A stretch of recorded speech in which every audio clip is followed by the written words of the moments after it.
What's going on YouTube? My name is Andrew, aka the Black Dragon. This is Black Dragon Studios, and this is another episode of I Play Raid Shadow Legends. Today, I'm going to be featuring Clan Boss and a brand new character. Just got him the other day, opened up all my shards, and this was by far and away the best one that came out of the whole 27 shard opening video that I did not post because it was terrible. It was a pretty terrible opening overall. But without further ado, I'm going to show you exactly who I'm talking about today. 𝓬𝓐𝓬, the Rememberer, the Lizard Man faction. He's amazing, man, and his best spot is in Clan Boss. Apparently he does well in a few other areas of the game too. They're saying that he doesn't do that well in Spider's Den. I'm going to show you today that he can perform very well in Spider's Den, actually, but he's probably not the best option for the job. If I had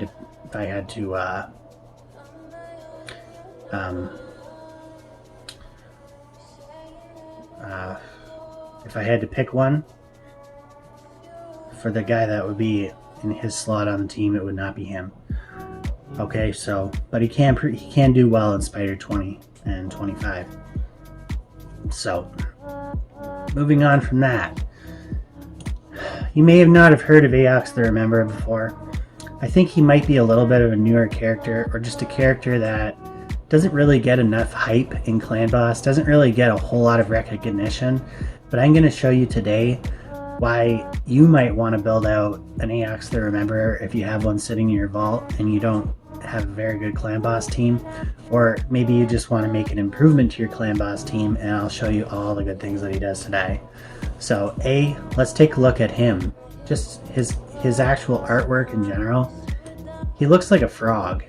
That's what he looks like to me. Some sort of like elder frog or newt. Just really cool artwork. Actually, one of the nicer bits of artwork in the game. He's got like a poison oak backpack or something like that. I don't really know what's going on there with that, but anyway, man, the tribal tattoos built right into his arm. This guy's badass, man. I wouldn't want to run into this guy in the middle of a forest, that's for sure. So let's just say, okay, that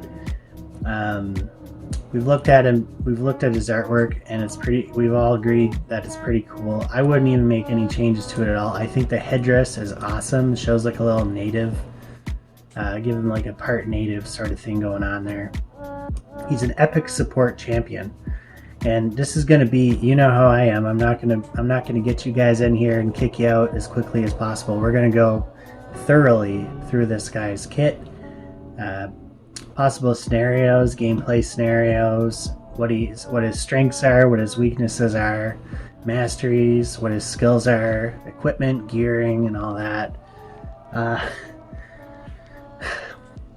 Let me just say this, okay? Let me just say this. I don't have him 6-star ascended yet because I literally just started working on him yesterday, but we'll get into what I would put on for a banner here in a moment. But when I'm building out my Clan Boss team, I want my best 5 characters in the account that synergize together, that can do the most damage to the Clan Boss as possible in whatever amount of turns it takes. So whether it's I can do 20 million damage in 20 turns or 30 million damage in 25 turns, or you know, whatever, I want that team to be on the battlefield at all times.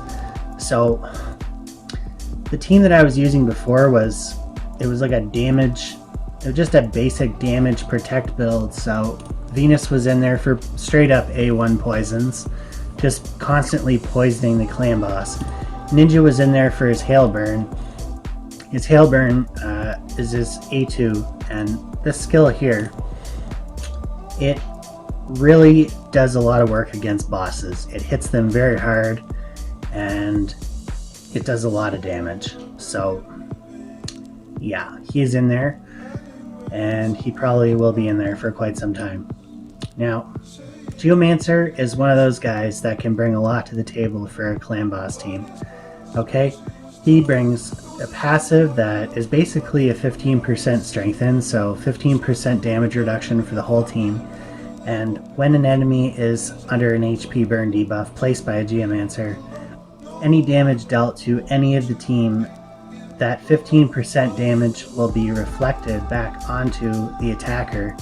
And if Geomancer is being attacked, instead of it being 15%, there will be 30% of that damage being reflected back onto the attacker.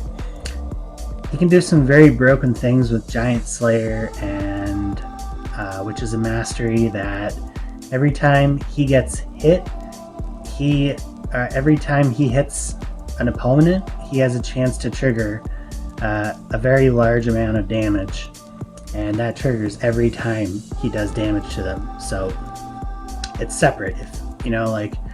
If 5 teammates each get hit 1 time, Geomancer will hit the boss 5 times and have a chance to trigger about 200,000 to 300,000 damage. And that will be enough if he's in a lifesteal gear set to recover all of his health. So he can just do that basically until the boss is able to one-shot him. So anyways, he does a very high amount of damage. And then we got 𝓬𝓸𝓷. 𝓬𝓸𝓷 was one of the first really good reviving epics, healing support epics that I pulled for the account.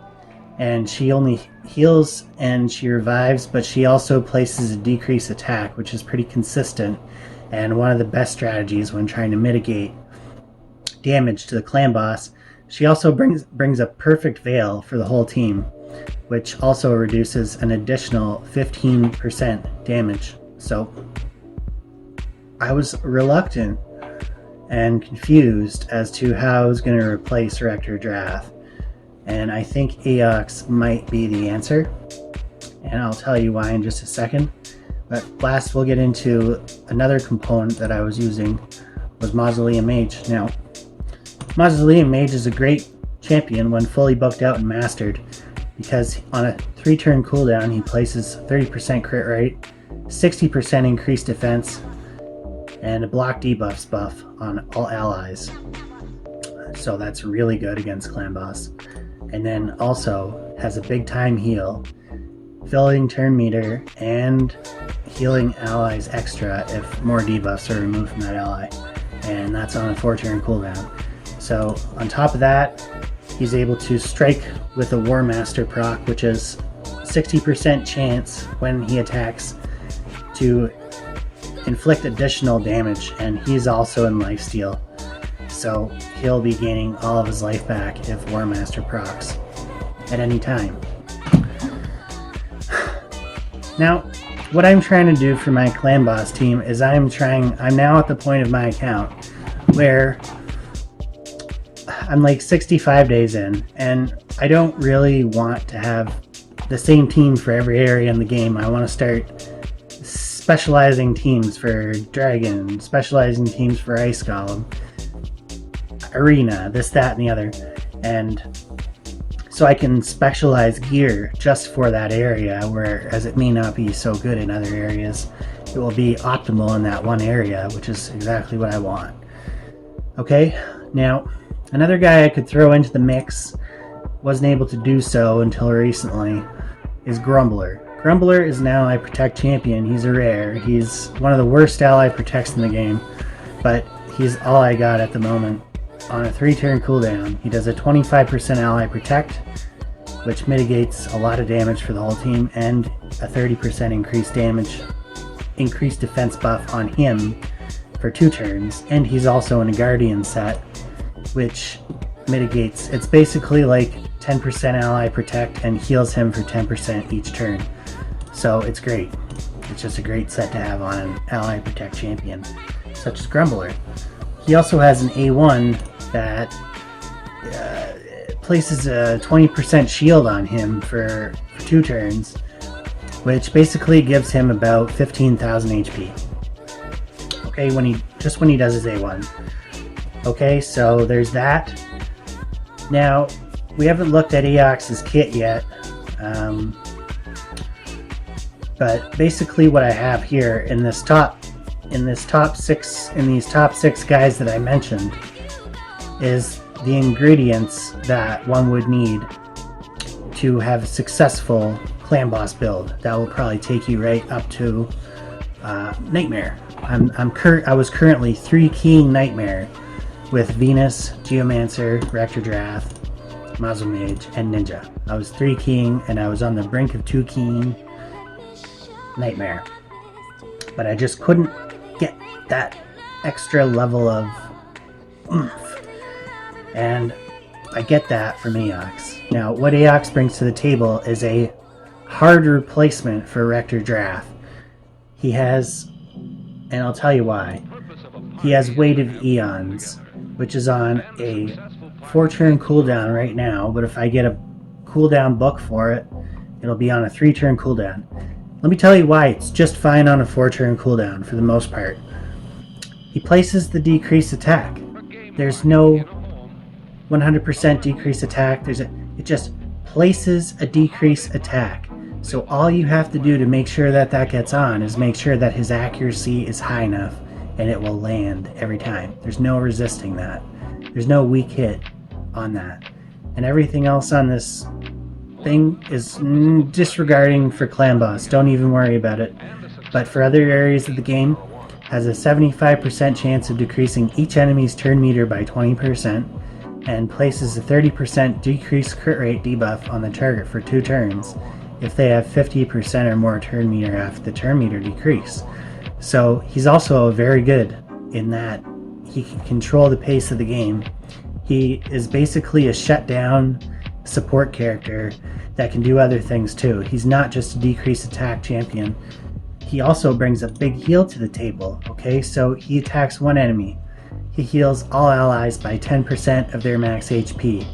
When booked, an extra 10% of their max HP will be added to that, and as well, heals each ally by an extra 2.5% for each debuff on the target. So let's just say, for example, that there's 10 debuffs on the target.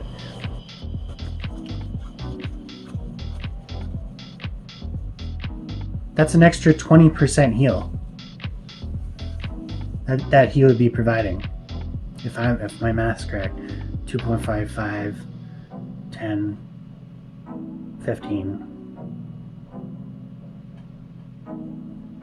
I think it's 20. I think it's an extra 25% heal that he'll be providing, and it's very easy to obtain that with him because on his A1 he has a poison, a big version of poison, and it's a 35% chance on each hit because of the masteries.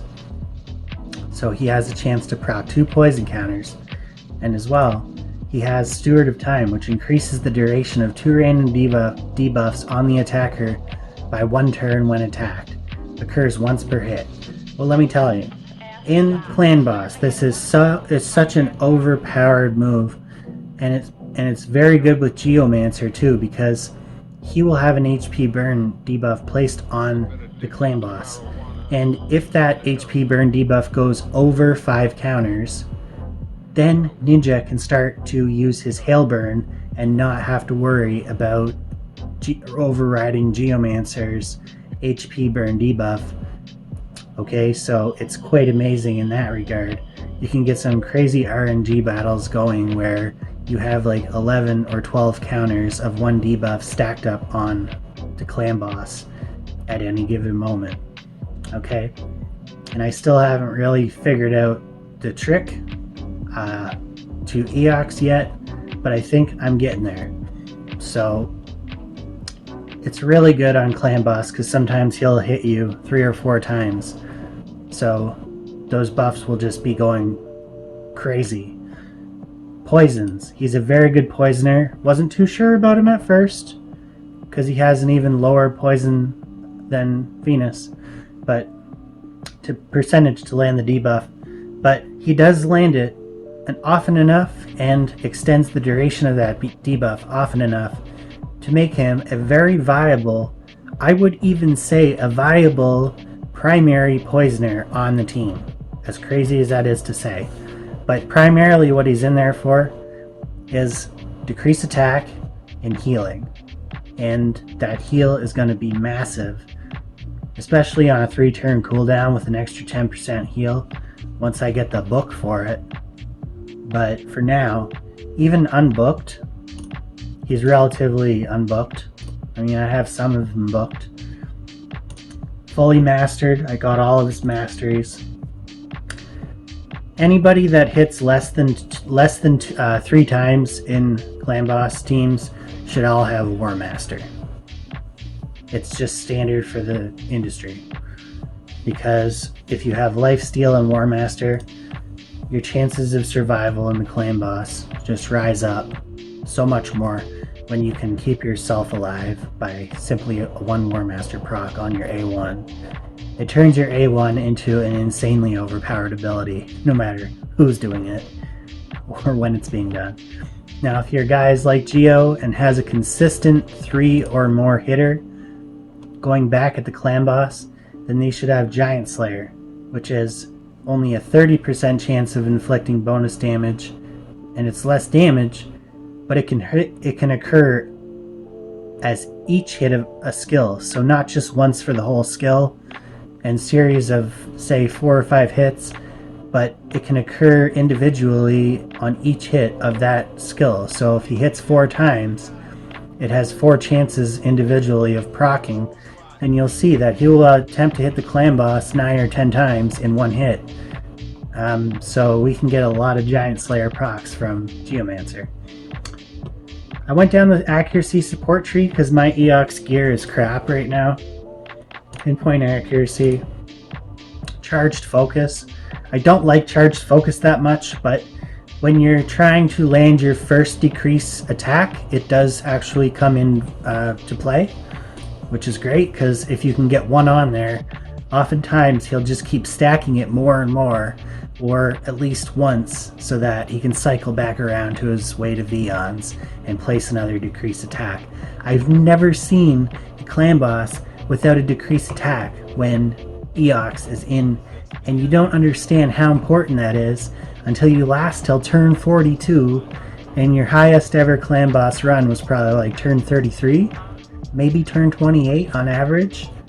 It makes a huge world of difference when you can keep the clan boss's attack cut in half. Trust me on that one.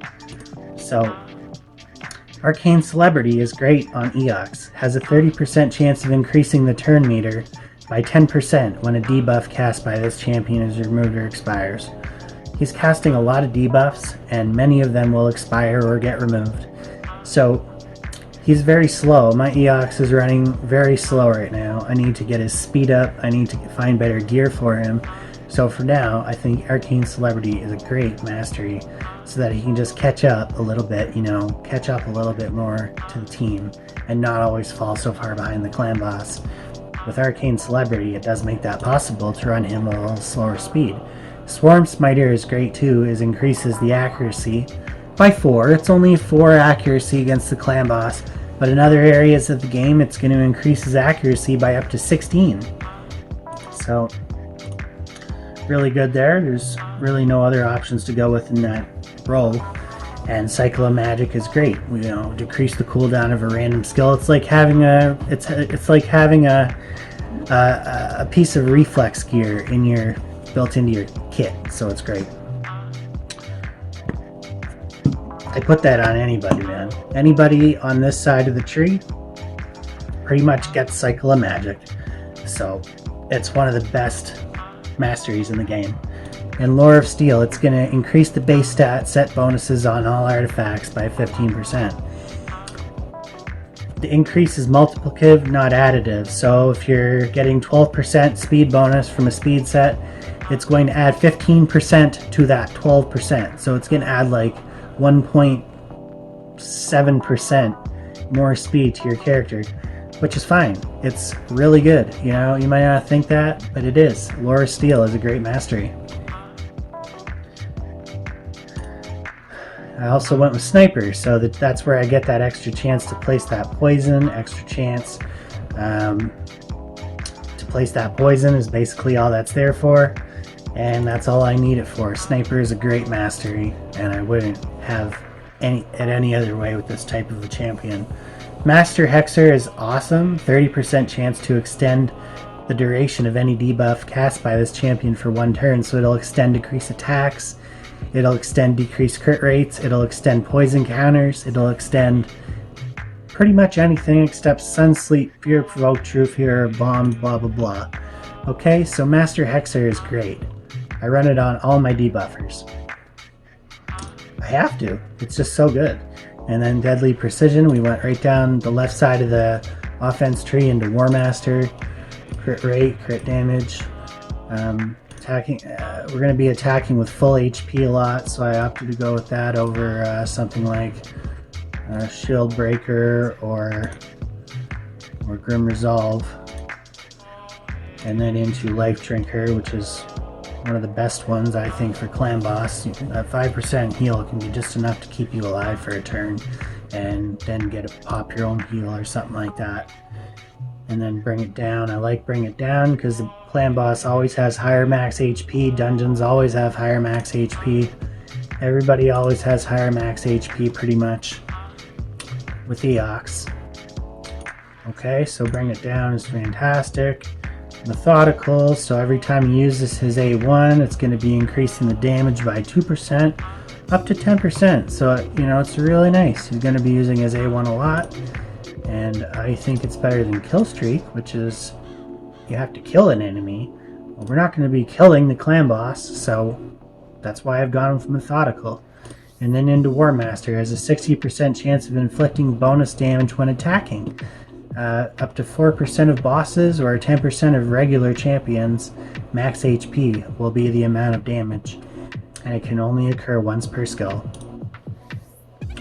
So those are the masteries, and I think that those are optimized masteries. The only thing that I might change when he does get fast enough is I may consider taking Arcane Celebrity and switching that over to Single Out. Because once he's fast enough and I have my team speed tuned, I don't want to be screwing up the turn order at all. But for now, it's just fine. I don't have my team speed tuned, and you'll notice that I have to manual most of it.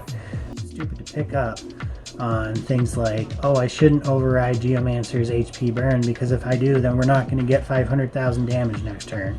Or, oh, I shouldn't use my HP burn right now. I'm talking for Geomancer. I shouldn't use it right now because it's the single hitter stun that the Clan Boss does, and I can just save it for the next turn and let Ninja use his Hail Burn right now. He doesn't think about things like that, you know? Mazo Maid doesn't consider the stun. He says, oh my god, the team has 3 decreased speed auras on them right now. I'm going to cleanse them all off, and then the next turn, your big damage dealer gets stunned, and all of a sudden your whole turn order is screwed because you clicked auto. So I will do some auto, and I will do some not auto, and you will see exactly how this team works. I'm not going to sit here and say that they're the best team in the world. I wouldn't lie to you and say that. But what I will say is that this team is able to 2-key Nightmare Clan Boss. There you see it. 2-key Nightmare Clan Boss. How do you do? How do you do? And we're going to go in here and we're going to give it another go. And this is the team that I use, man. I was using Venus. She was okay, but I said to myself, she don't have lifesteal gear. She would be so much better in lifesteal gear, so much better. We need more protection because Eox is doing great, but he's slow. I didn't show you his gear. How stupid of me. So basically what I went for all in the bottom pieces is defense percent. Even on the boots, man, I went defense percent. And some might think that's stupid. Maybe so, but I was able to get a speed roll on them on 5-star defense boots and a double roll of accuracy. So I took those boots and I put them on them. I don't regret the decision. And then I put him in 2-piece Immortal, so 15% HP and heals by 3% each turn. The defense chest plate has a double roll of speed and HP. I like that. You know, the other 2 rolls on it are kind of bad, but not great defense percent gloves. They're just straight up defense percent gloves with a double roll of speed and accuracy and a little bit of HP and resistance on them. So I took them and I put them on them. You know, this is the gear that I used. And then on the weapon, crit rate, double roll of crit rate. We don't care about crit rate on Eox, but he got a roll of speed, HP percent, and accuracy.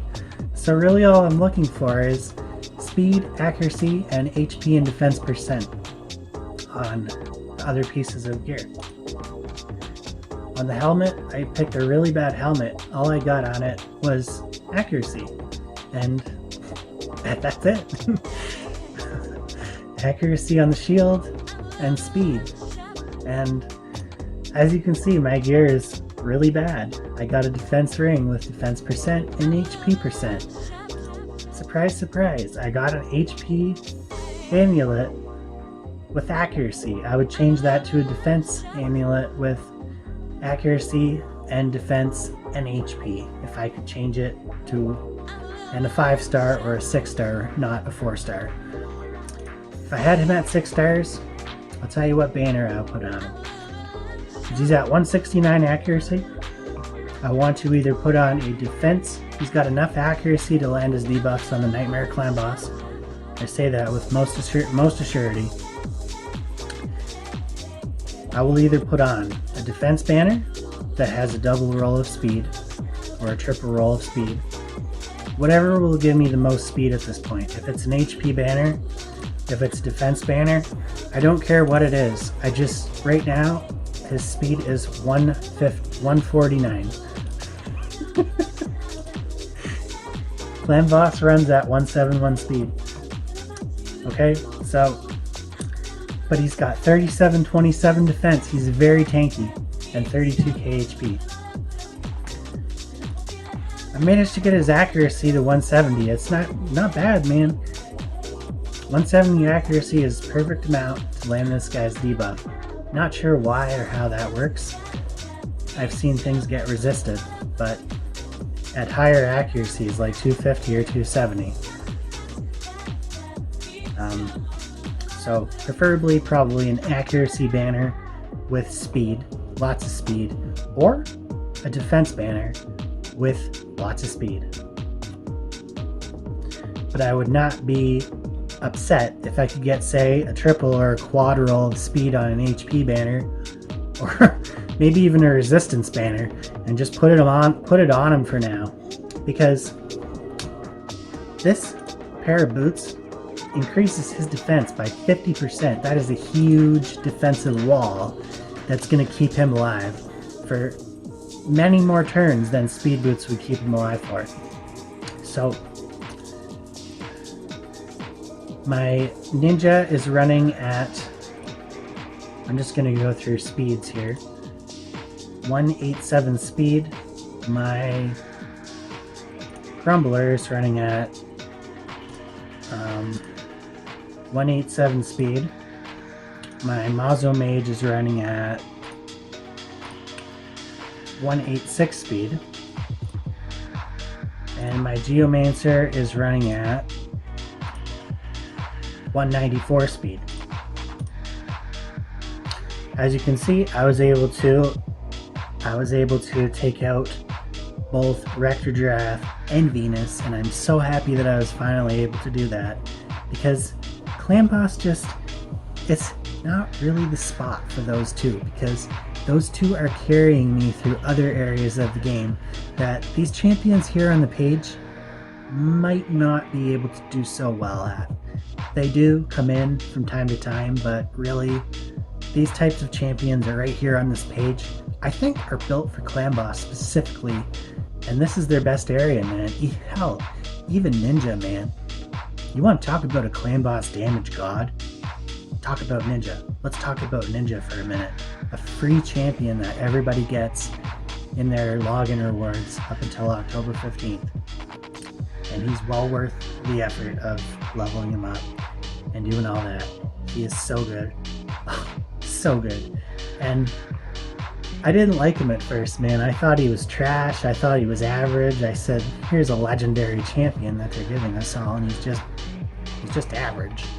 Well, after using him for a couple months and seeing him, he was on my first ever team that gave me a 4-key and Nightmare Clan Boss, and he did 60% of the team's damage or 70% of the team's damage. So at that point I was convinced. I said, this is the guy. I can no longer sit here and say that this guy is trash when he's the sole reason that I just got a 4-key on Nightmare. Okay, so that's really it. Geomancer's aura, extra 25% in all battles. I could switch that to an accuracy aura, giving our team more accuracy. I'm not going to do that. I'm just not going to do that. So we're lucky. We're really lucky with Geomancer to have that extra 25% ally HP, because that's going to keep us. I lasted until turn 42 with this team, with this very team here, and did over 24 million damage to the Nightmare Clan Boss. So let's go in here, and this affinity too. So let's go in, and some of it was auto. So let's go in here and see if I can do that, if I can repeat that action. Again, for you, I will state, this is the best affinity, because this Clan Boss hits a lot of times, and lots of Giant Slayer procs. As well, I have a lot of Force Affinity champions on my team. So against Green Affinity will be our worst. We may have to 3-key that, but I think that we'll probably be able to squeak out a 2-key on every other Affinity Clan Boss. So there's numerous different ways you could run this. You know, there's no one set, oh, you got to do your A1 on turn 1, A2. No, there's just, you just kind of wing it, man. You just kind of wing it. Like here, I'm just going to go in here with an A1 with Geo first. I'm just going to pop them with an A1. So, because what I want to do right now is I want to start getting damage in on the Clan Boss, because he's not hitting that hard right now. So Ninja's going to do probably 300 to 400k damage just with that right there. 200k damage with that. Okay. We're probably not going to use our defensive abilities just yet. What I like to do to start off the match is to just see if I can get some early War Master procs while watching my health bars as well. Okay, so as you can see there, I got now 5 HP burn triggers and 6 accuracy, decrease accuracy triggers on the Clan Boss already. So now, what I would be able to do is use Ninja's Hailburn. So maybe it would be ideal. To instead use Geo's A3 right off the bat and place that HP burn right on the first turn.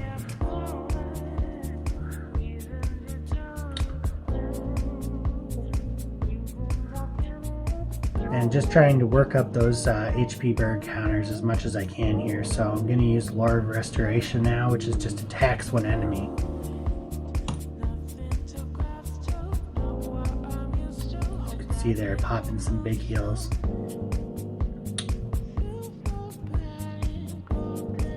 Oh, and those are those are Ninja's HP burn. That's not good. Okay, yeah, that's one thing I forgot about, is that Ninja's HP burn counters will start to trigger. It'll start to go up. That's not a good thing.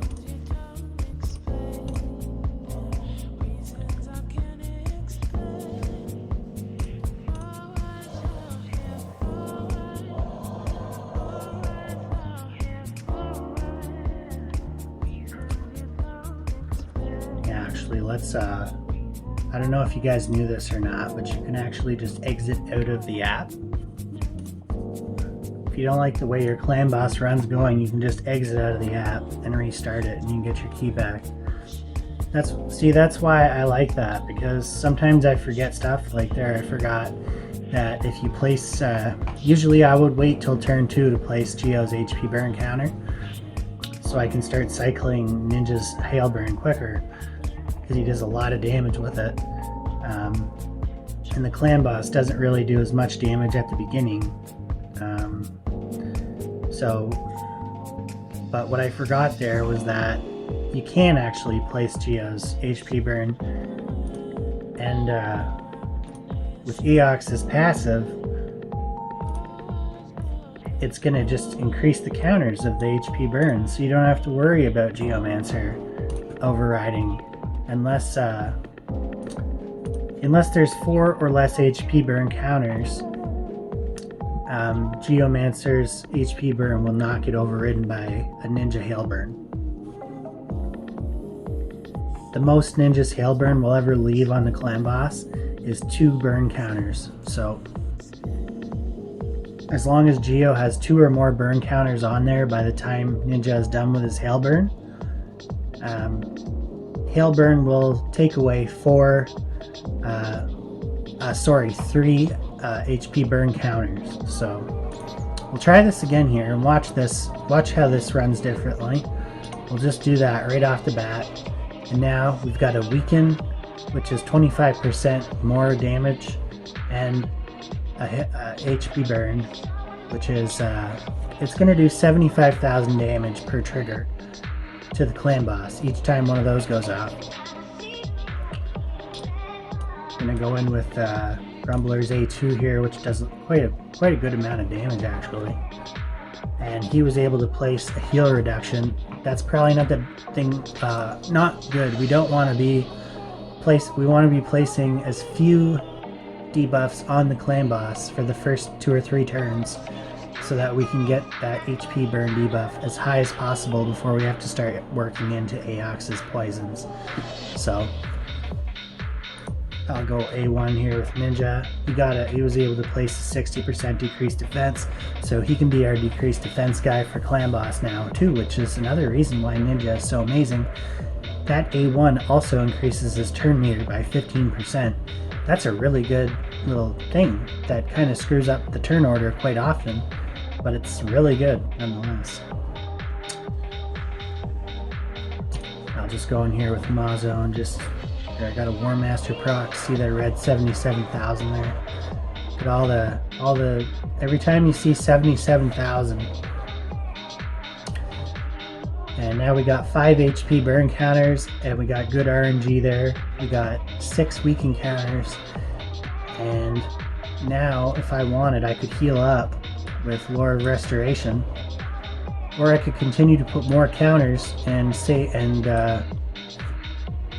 put more counters on the boss with poisons, or I can even put up a decreased attack. But we're only on turn 1. We're still only on turn 1. How is that? 2 minutes in HC there. We just landed a poison with Eox. He's very consistent with that. Not going to steal away the boss's decreased attack with Geomancer's A2 yet, but I can steal that at any point in time that I want, but he's just not hitting hard enough right now. I want him to hit a little bit, so that so Geomancer's reflect damage hits him harder. So watch, we're going to go in and hail burn here with Ninja, and HP burn counters will still be Geomancer's HP burn counters, but it will just be at like 2. So Ninja activated 3 of them, plus he also activated 3 of his own, or was it? No, he just activated 3 of them. That's all he did there.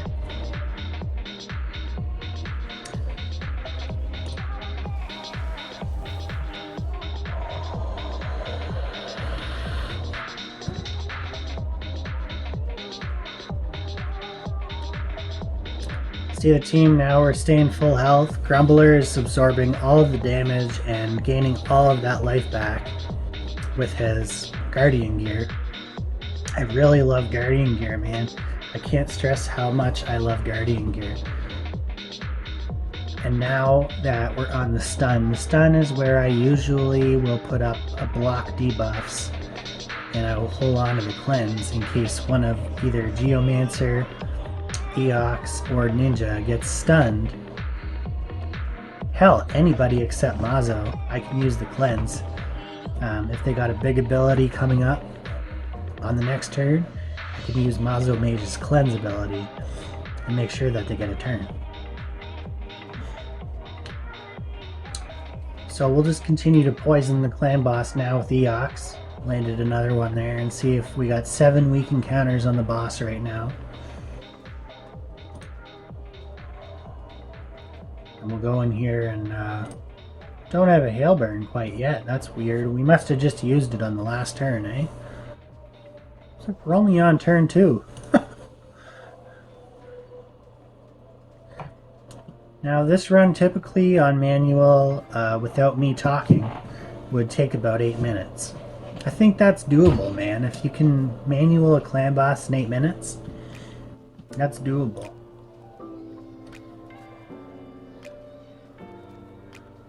So when you're attacking the clan boss, there's 2 numbers that will come up. The number on top is the damage from the skill, and the red numbers on the bottom that come after it are either poison counters triggering, HP burn counters triggering, or War Master procs triggering type thing. Now here we go again. The clan boss has 1 HP burn counter left on him. He's also got his AoEs coming up. I need to put another HP burn on him with Geo right now. Knowing that Ninja's hail burn is still on 2 turns cooldown, I can know that this is a good time to place the HP burn debuff with Geo. And he was able to land that, so now we got another 3 there, and hopefully we get some Steward of Time triggers on that HP burn. I really don't like the fact that it's random debuffs and it's only 2 of them that get increased, but it's good enough. It really adds up. It really does add up. See there was a poison was resisted there, so I would like to get his accuracy up a little higher.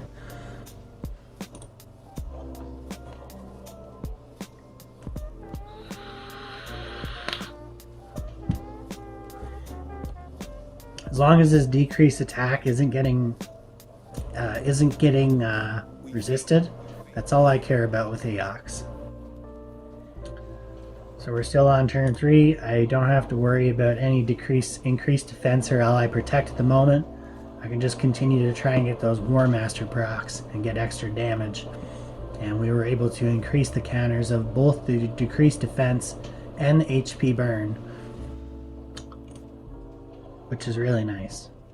Oh, as well as the weaken, so all 3 got increased counters there.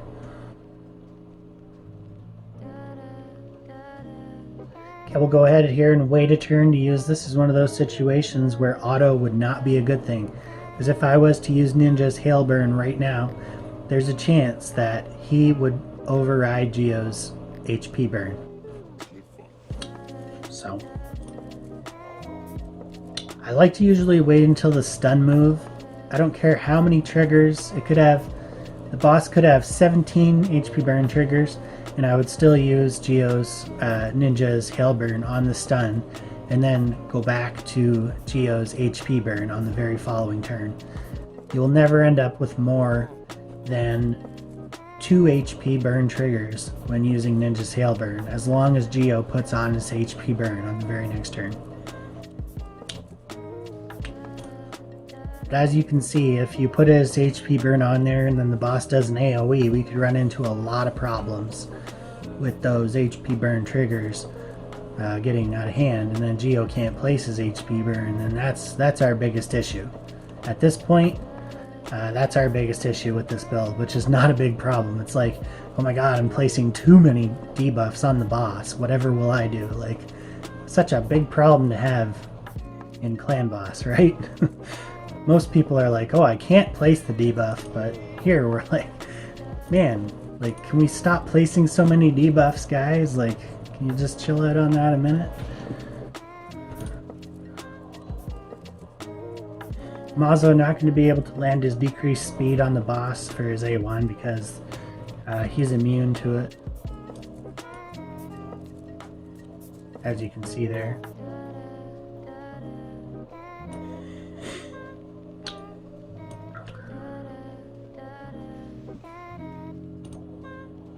There's a case to be made for stealing the boss's increased attack right now and doing more damage with Geo, but I think overall as a collective it's better to just leave it on the clan boss until about turn 9 or 10 is where I would start taking it off.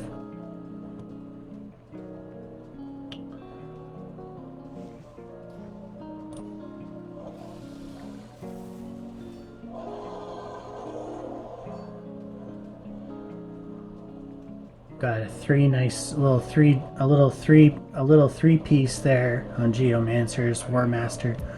Not the best. I've seen him get like 9 or 10 in one go.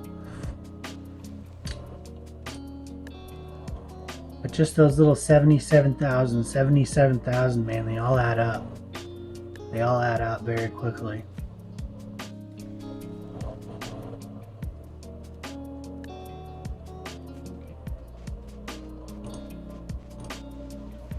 And we'll go in with a Hail Burn here. Activate all those HP burns.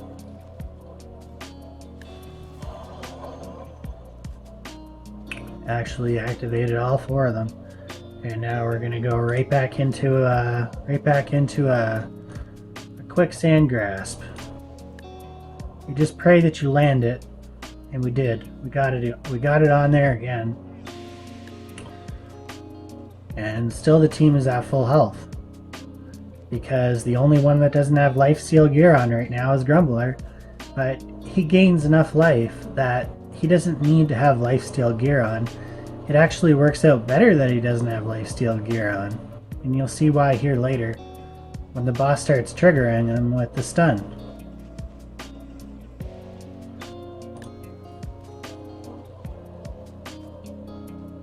How does the boss target which guy for the stun?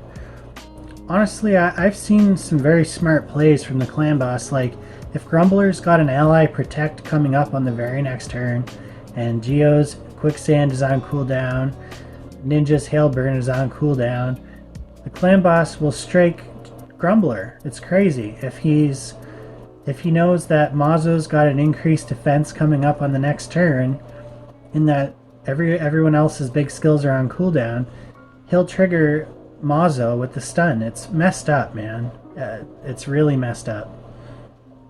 So the only way to avoid that is to put up a block buffs, and he can't stun anybody. So what I like about 𝓬𝓻 is it will decrease the cooldown of Hail Burn by 1 turn. So effectively, unbooked, it's on a 3-turn cooldown, and when booked, it's on a 2-turn cooldown. It's insane. I almost have it booked out too.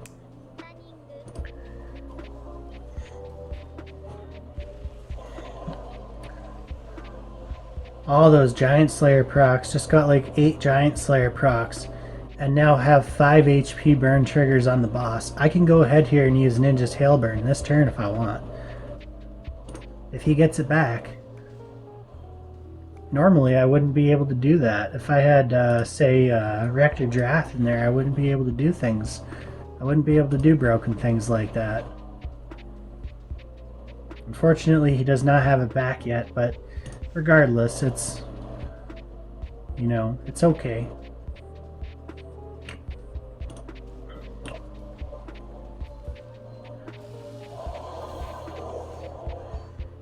There, now we have 6 HP burn triggers on the boss. That's exactly what we want to see. So, no, it really don't matter. It really don't matter. As long as it's Geo's HP burn triggers, we can get that up to 100, and I'd be just, you know, I'd be happy, man.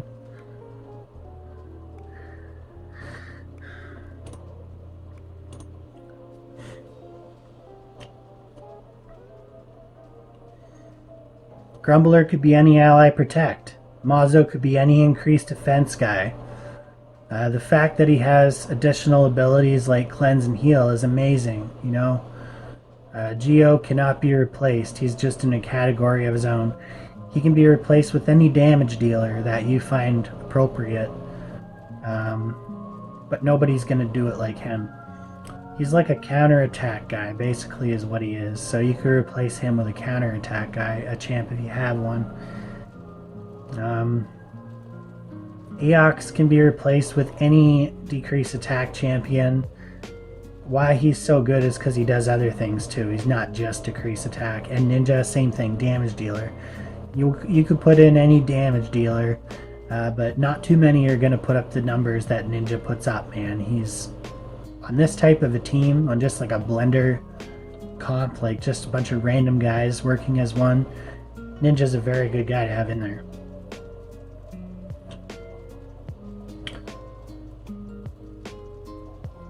Alright, now I'll go ahead and put up a block debuffs here.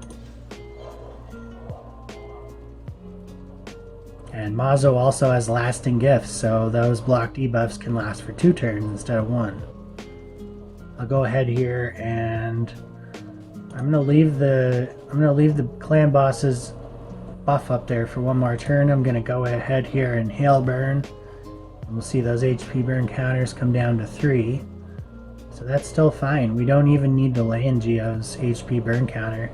Next turn it can get resisted and we'll still be just fine. We'll go ahead here and put on the decrease attack. And we were able to land that. And this is just getting better and better, man. This is just getting better and better. We'll go ahead here and we'll start the party of Ally Protect. Next turn. Next turn. No, we'll do it now, actually. I want that up for the AoE stun, or for the AoEs.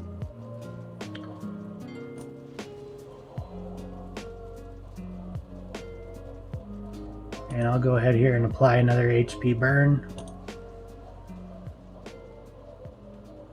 And Hail Burn's on cooldown. This is a very good decision. I almost forgot how many turns it was on cooldown for. We were able to land another decreased defense. So we have decreased defense and weaken up pretty much the whole time because of Geomancer and Ninja, which is great. You want that in your kit if you can somehow manage to wiggle it in there, which is just another 2 reasons why Ninja and Geomancer combine so well together. One of them puts decreased defense, one of them puts on a weaken. It's great. I guess the point I'm trying to make here is champions that do numerous jobs are great to have against clan boss. You want to pack in champs that can do spectacular things and not just one spectacular thing, like 2 spectacular things or 3 spectacular things all at the same time.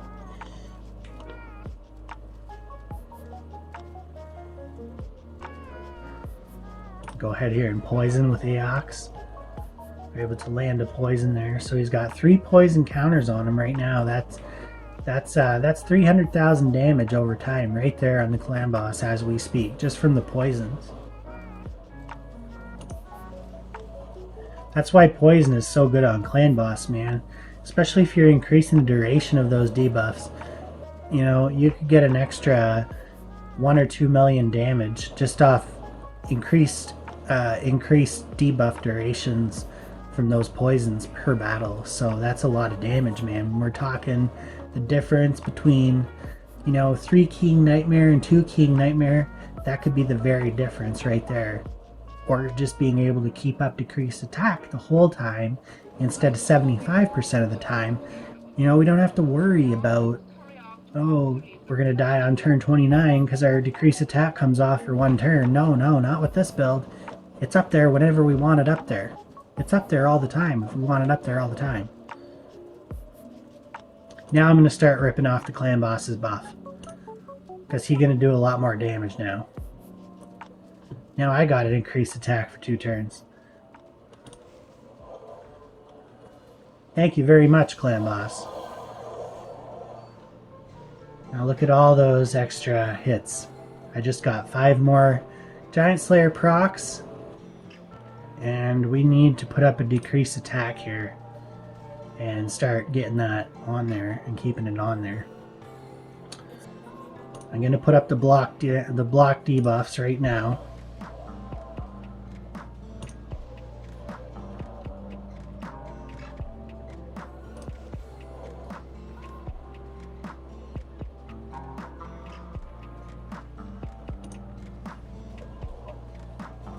There, we just landed 2 more poison counters. Oh, I love that so much. Go ahead here, ally protect. Basically, anytime that ally protect comes back now, we're just going to be cycling through it. Ninja got stunned. I'm going to give him a cleanse, and his turn meter is going to increase by 15% because I just took 2 debuffs off him. So he's going to jump ahead of Geo here. He's going to be able to hail burn. And then we're going to be able to place another HP burn with Geo, which that's another reason why I love 𝓫𝓞 so much. Being able to increase the turn meter of a champion who has 2 or more debuffs on him.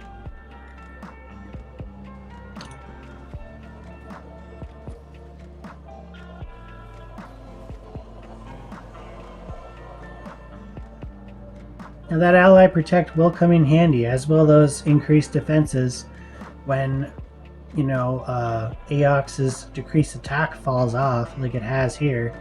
And we got 6 HP burn counters on the boss now.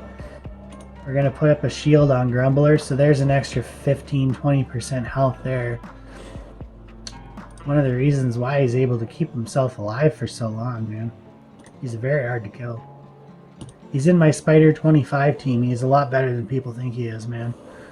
He's the unsung hero on this team, let me tell you. Already at 12 million damage, and we're only at turn 13. Now we'll put up the decrease attack.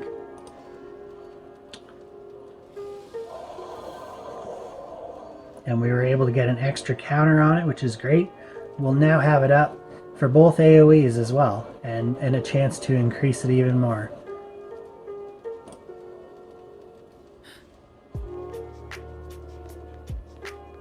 We'll go ahead here and put up the block debuffs.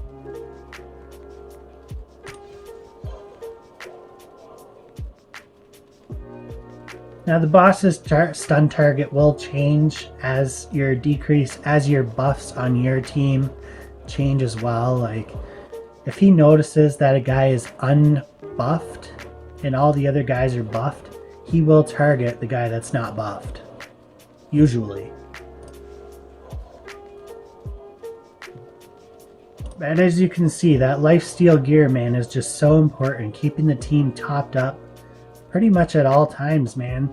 The only time that the clan boss can ever really catch him off guard is when he can one-shot them, and that's not until like turn 30 and above where he can start one-shotting my team if I'm not careful.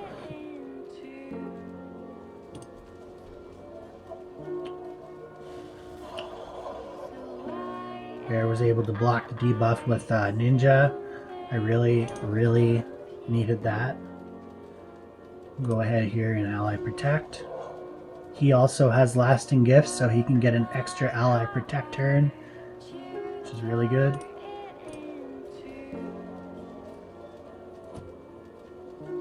And now Ninja is light years ahead of Geomancer. He's like, the clan boss is going like 6 turns to 5 on Eox, and the rest of my team is doing like the same thing to the clan boss. We're going at like a 6 to 5 or a 5 to 4 ratio on the clan boss. But Ninja is going to be going a lot faster because he gets a lot more turn meter increases, as will Eox. Will probably be honestly one of the fastest guys on my team as well. Because every time a debuff expires on the clan boss, and you've seen that, he gets a 30% chance to increase his turn meter by 10%. It's basically like an extra 15% speed if one of those goes off. So he's not kidding around, man. Eox is a contender in clan boss. Okay, so we were able to hail burn last turn, and now I'm going to go ahead and place the HP burn on. And we need another decrease attack here. We need another decrease attack here coming up real soon. So hopefully it does land on the decrease attack. We'll watch it. And it did. See, we got another counter on decrease attack. So that's great. And 5 counters on the HP burn. So we can go ahead here and use Ninja's Hail Burn this turn if he gets it back. This very turn. He's not gonna. So we'll go ahead here and steal the clan boss's increase attack. You don't get any buffs, clan boss. Sorry. We're the only ones that can be buffed. You have to stay debuffed. And tons and tons and tons of War Master procs from Geo. Giant Slayer procs. And that HP burn just stays up the whole time, man. Does so much damage. Just those HP burns coming off every turn. You know, that's 100,000 almost every turn. We'll go ahead here. And we're just going to continue to A1. I don't think we need to pop a heal just yet. Okay. We'll go ahead here and block debuffs. It also increases defense and crit rate as well, but it's mainly, I use it mainly for block debuffs. That is the best thing. When you can block out that stun, man, and save the turn order, that's much more valuable at this point than just the increased defense on its own. The fact that they're together makes it viable.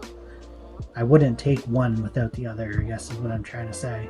Unless it was someone like 𝓑𝓵𝓬𝓬𝓙, who's increasing defense and also adding 500 defense stat to your team at the beginning of the match. Like, you know, that's where I would take just an increased defense, or a guy like Martyr, who has increased defense for everybody, counterattack for everybody, AoE provoke, as well as decrease attack AoE. Like, it's just, Martyr's just an insane champion, man. Like, out of this world. Especially anywhere in the game. Arena, anywhere in the game, man. Martyr is a legend.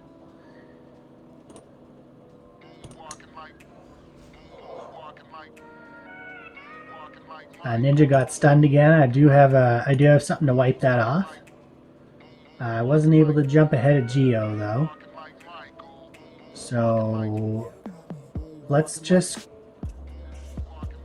do the A1 because we got 4 HP burn counters on the boss, and then we can go ahead and use his HP burn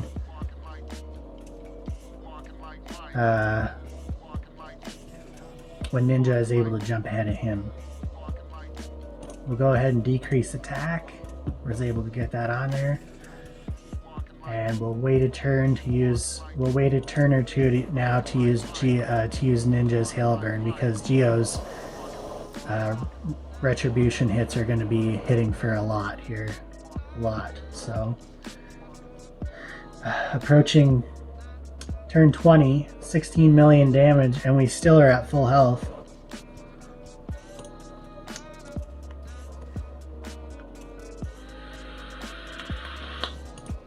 Like I said, it's not your tier 1 counterattack, ally attack, unkillable man-eater, painkeeper build type thing, but for the average Joe like me, it's just a good build, man. It's a good solid build just to have and to use. Of easily attainable champions, I mean, the only champion that's really difficult to obtain, I guess, would be the 3 epics that I have in here, but I'm not even using any legendaries. If you don't want to count Ninja as a legendary, because you don't have to look for them, you get them for free, depending on when you're watching this video. But all these other champions, man, you got to get them out of like shards and stuff like that, so they might be a little harder to get, but again, they're easily replaceable. They're not doing a job like Martyr that does like 5 heavily overpowered abilities all on one champion. Like, that's what I'm trying to say. These are just run-of-the-mill champions that can be swapped out for just about anybody.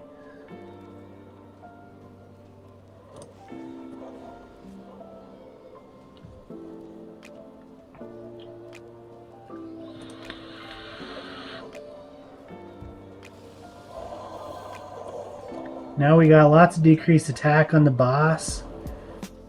We got 2 decreased attacks still on the boss. I'm going to cut to 𝓑𝓏𝓙𝓼 right here, and I'm going to tell you all, we're going to show you all what 𝓑𝓏𝓙𝓼 had to say about Eox's decreased attack. Let's go into that. And this guy is more consistent at giving us decreased attack on the clan boss than 𝓘'𝓿, than 𝓑𝓵𝓪𝓬𝓬, than 𝓬𝓗𝓬, than probably 𝓑𝓤𝓪. And I think it's so true. Like, I don't know any of the other guys that he mentioned there, really. I haven't played with them, or I don't have them in my account or anything like that. But what he's saying, Eox being the most reliable, especially when you can book his A2 to a 3-turn cooldown instead of A3 to a 3-turn cooldown instead of 4.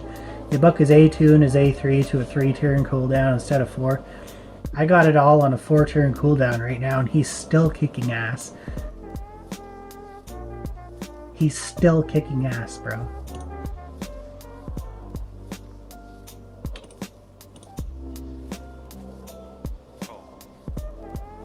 That heal burn putting in 400k damage per hit, man, is just insane.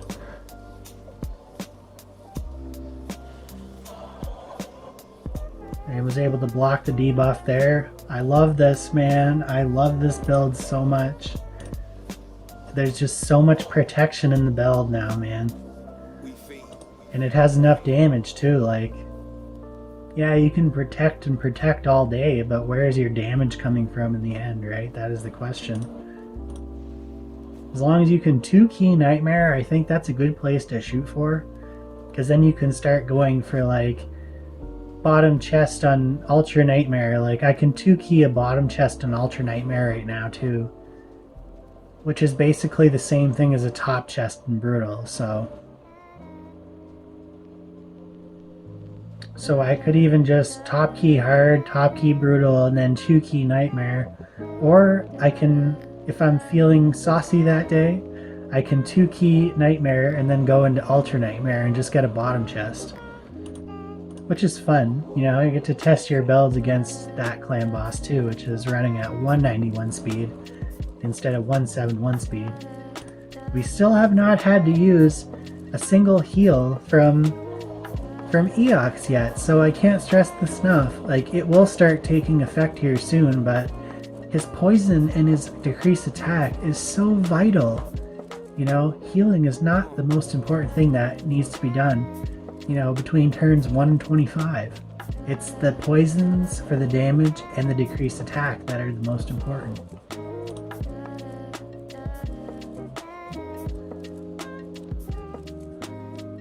But his healing will become very important here, especially as our guys like Grumbler start to get a little bit lower, and he starts to get a little bit lower, where there's a guy that's just about to die.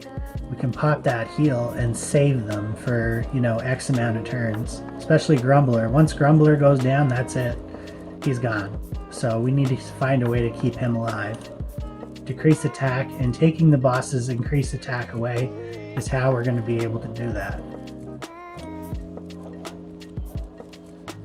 And I'm repeating myself here, not unintentionally. I'm doing it intentionally because I know that when I watch these clan boss videos, these tutorials and all this, by the end of it, I'm just usually so fucking flustered and confused. I don't even know what the hell they just told me.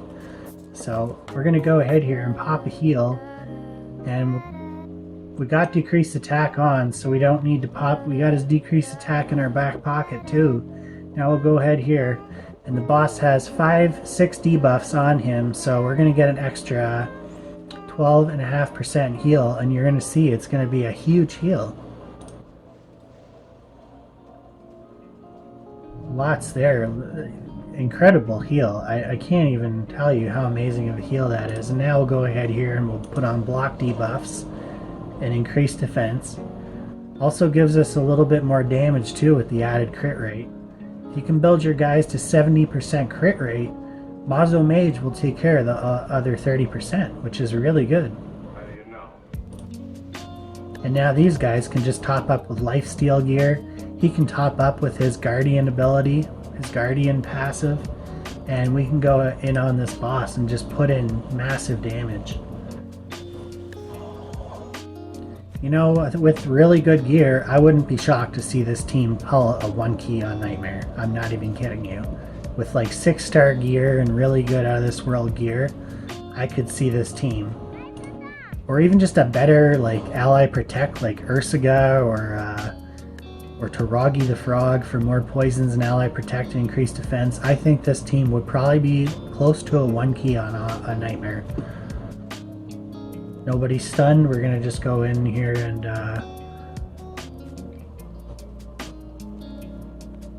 wait, removes all debuffs mods and heals all allies by 10%. Heals each ally by a further 10% if one or more debuffs are removed from that ally.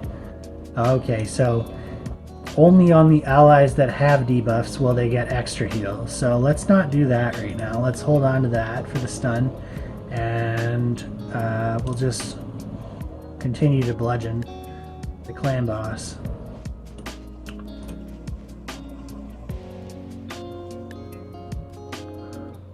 I'm gonna put on a decreased attack here. Another decreased attack.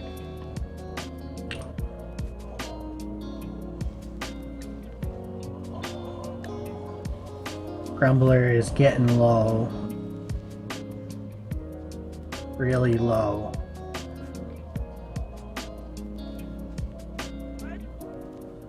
There, he was able to get a 5% heal there from the mastery, as well as a 20% shield. So that's going to help him stay alive here just a little bit longer. I'm really hoping that he gets a debuff put on him so that I can give him that big heal from 𝓂𝓲 here shortly. Like even a decreased accuracy at this point, I would still pop the heal. I would still pop the cleanse heal. And then we got Eox's heal coming up 2 turns from now. And Grumbler's gonna drop. So Grumbler drops at turn 26. Unfortunately, we were not able to keep him alive. This was one of the not so good runs. We're gonna go ahead here and pop 𝓂𝓲's big heal right now. I don't want another guy to go down. Well, we don't have an increased defense up right now, so things are gonna get a little dicey.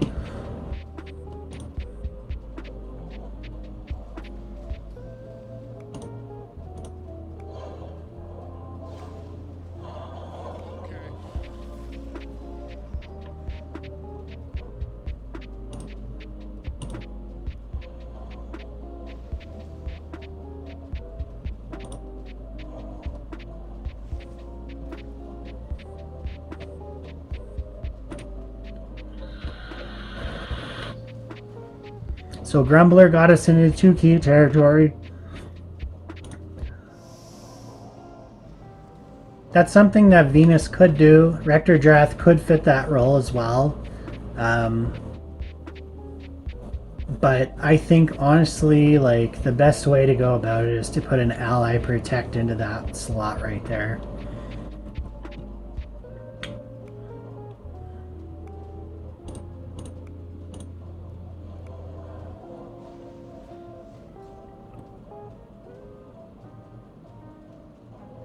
Oh, I missed a hail burn. Oh well. I missed 1 hail burn. That's fine. That's not a big deal. He goes down. He just got dropped, man. He just got pounded. We'll put it in a huge heal. Our decreased attack dropped off. That's what happened there. We got to get that back up.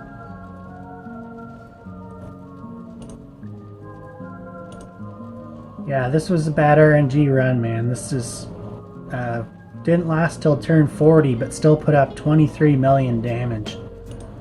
That's not too bad. And he resisted that, so we're gonna go down here. He resisted, I don't know how he resisted that. I have no clue how he resisted that, but anyways, I gotta get 𝓂𝓲's health up here. There we go. No clue how he resisted that.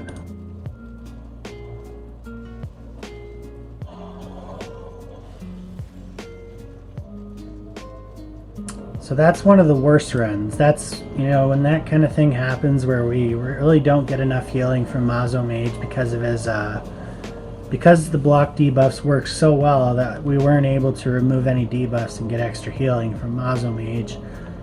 might be a good idea to kind of try and shift one of those increased defenses off of the stun and allow somebody to get stunned so that we can remove the buff and give the team more healing when they have the decreased accuracy still on there as well. All things to think about. Now Geo's naturally going to last longer than the rest of your team because he's going to be reflecting all that damage and gaining all that life. Now as you see there, the numbers. Aox coming in with 4 million damage, beating Ninja who had 3.6 million damage, and Geomancer taking the cake, blowing the roof off the place with 13.8 million damage and healing for 3.1 million healing. Get out of here, boy. Get out of here, boy. But Mausoleum Mage and Grumbler, the healers and cleansers, not to be shaken off either. 1.5 million damage, almost 3 million damage just coming from those two's War Master procs alone. Tell me that War Master is not good, man. Tell me that War Master is not good.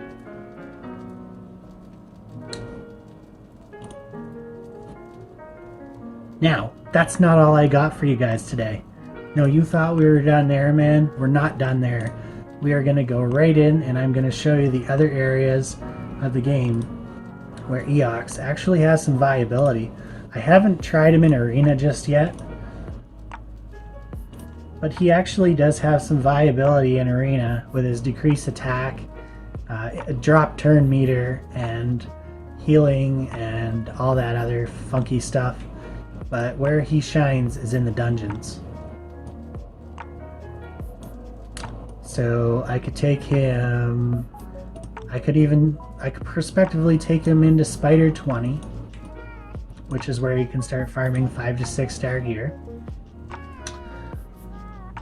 And I could throw him in there. Or we could even go up to Spider 25, which is better affinity. It's blue affinity.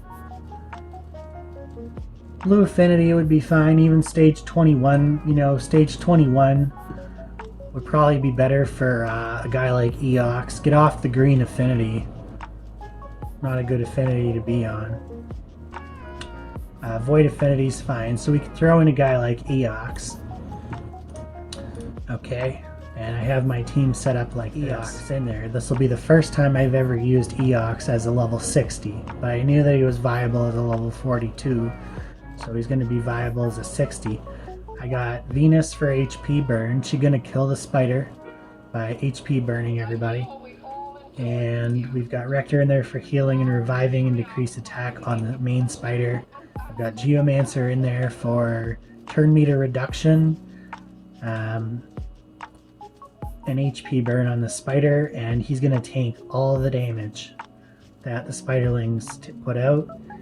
Rector also puts out Veils and extra resist for my team, which mitigates more damage. Geomancer is going to mitigate even more damage with his passive. With his Stonewall passive, Mazo Mage is going to cleanse and heal and put up in decreased defense and decrease the speed of the spider. Mazo Mage is a spider king, man, and Aox just does his thing, man. Those HP burn triggers are going to be going off the rocker, man. They're going to be getting increased on the spiderlings. If they choose to attack him, that's not a good idea for them.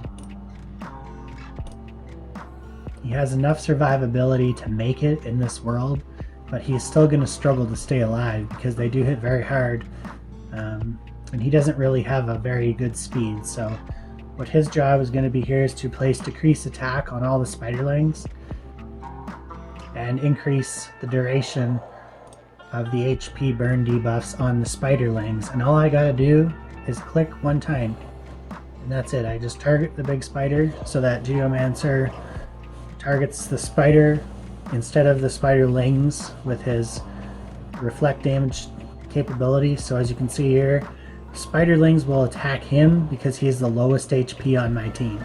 If they can, they will attack him usually, and he will just do this. He will just say, I'm not taking your punishment. I'm just going to gain back all that life. Thank you very much. And look at all these And Eox is just looking at all those debuffs going, debuffs. So if that mother spider does get a turn, which she will here soon, Eox is going to, not on this turn, but on the next turn, he's going to start increasing the duration of those HP burns, hopefully, which will win us the game by about 3 minutes, I would say. 3-minute run on Spider 21. It's a good affinity to run. I know it's 2 extra cost, but you gotta do what makes you gotta do your best affinity, or stay away from your worst affinity. And since I have 4 Force champions on this team, no way in hell am I going to be going on Spider 20, which is green affinity, when I could just do Spider 21. If I wanted to do Spider 20, I would put Grumbler in place of Eox, who is blue affinity, and that would balance out the playing field a little bit. And that would be a 100% success rate, pending like the worst of the worst RNG, which is basically Rector Veils everybody else, and they all get an extra counter on their Veil, and her Veil wears off a turn early, and then all the Spiderlings end up killing Rector Drath, and we just lose the game. Or somehow they end up killing Venus before she can get her HP burn out there, and then they kill someone else, and then Rector Drath goes up and she has no more revives left to get Venus back up, and it's over at that point too. So, but those are like 1 in 30, like that'll happen 1 in 30. Or another bad RNG that will happen with this build is Geomancer will not get a Giant Slayer proc, and he'll just die. Like, he'll just never get a Giant Slayer proc from any of these Retribution hits. He'll never gain any of his life, and he'll just die over and over. I've seen that happen before too. It's not fun, but it will happen from time to time.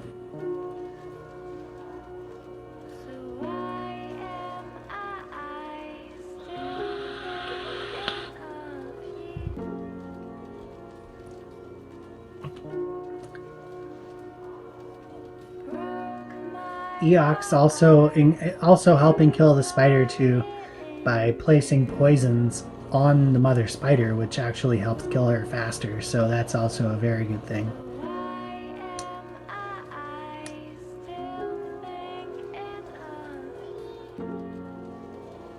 And as you can see there, we're going to have more than enough HP burn to go ahead here and get a 338 win, which is not bad. I have done a record time with this very exact team.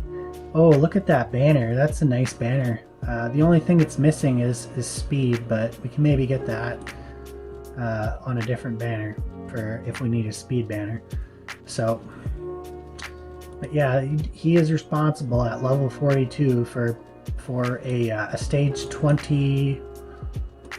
2:36 is the best time I've ever done, which was yesterday with Eox at level 42. So let's go in here and we'll put him in. I mean, I can't make any promises, but he's almost got twice as much defense now, and all of his gear has been fully leveled pretty much since before the last time I put him in there. So let's see if he can go in here. We got all negative affinity and one neutral, and we'll see if we can beat Spider 20.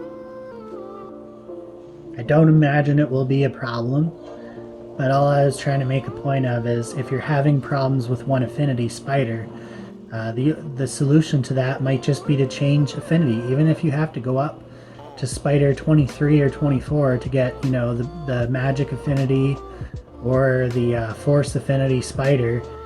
You might just end up doing better there than you do on Spider 20. And it's weird because those spiders are usually a lot tougher, but if your affinity is strong against them, or even neutral, trust me, you will not be taking twice as much damage because of the affinity loss. So it actually works out more in your favor to do that. The only problem is that it sucks because you're going to be paying more energy to play that level when, honestly, I think doing Spider 20 Gives you pretty much the best ratio of energy to gear, because you're guaranteed to get a piece of 5 or 6 star gear every time in that area, same as you would in spiders 21 to 25. The only difference is that as you increase your level of spider from 21 to 25, your levels of legendary gear and epic gear dropping at 6 star is going to increase by such an insignificant amount, but it is going to increase, that if you don't care about the energy and it's not important to you, your finish times are going to be similar, because it's all HP burn killing the spider. It doesn't matter, it's the same from 21 to 25. It's all going to kill her at the exact same speed pretty much. There will obviously be variations, you know, some of the spiders will resist the burn, or, you know, sometimes things happen, you know, where your run will take an extra minute, or you'll finish a minute faster or something like that. But in the end, it averages out to about 3 minutes per run from spiders 20 to 25 if you can complete it. And, you know, if energy doesn't matter to you, I think it probably would be optimal, honestly, to do spider. See, as you can see here, Geomancer's probably going to go down, which is fine. He'll just get picked right back up by 𝓬𝓸𝓷. It's not an issue. It's not an issue at this time. Now, if another one goes down here right now, we're in big trouble. Or if Geo just goes down again, we're in big trouble. What we want now is to wait at least 2 turns before we start getting into the danger zone. We want 𝓬𝓸𝓷 to cycle back around, to have that heal ready to go and that revive ready to go, and we're in the safe zone again. But honestly, with the amount of HP burn that's on the spider right now, we are in the safe zone no matter what, because the spiderlings just can't kill fast enough. Now that Geo's at full health, everyone else has buffs on them.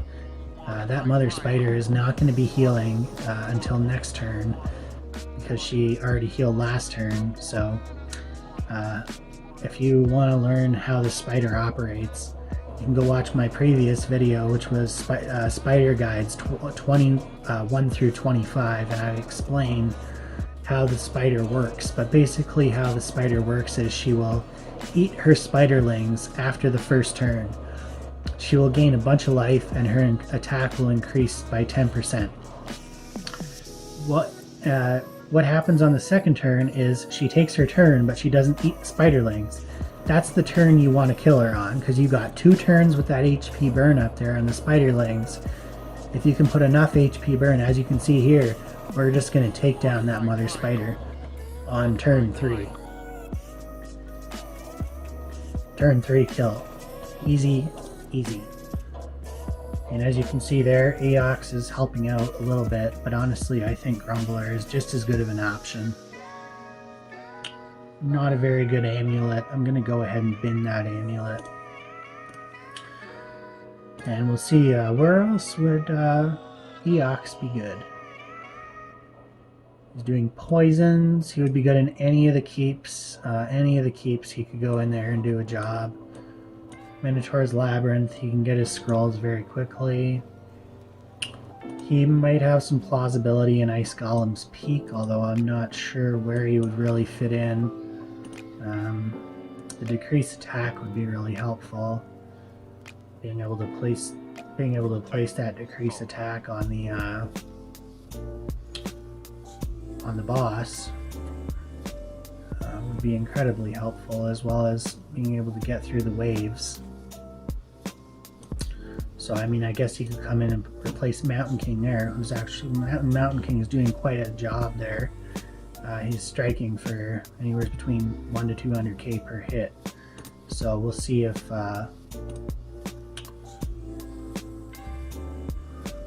we don't have an aura. Okay. We don't have an aura. Alright, well, fair enough. We're going to go through this level here. We're not going to have an aura. It's not really going to matter. Don't need an aura per se, but it would help a lot if you could find a team of guys to put in with an aura. But I think that this team comp will work out to be better than an aura. The only thing that I'm missing right now is decreased defense and weaken AoE.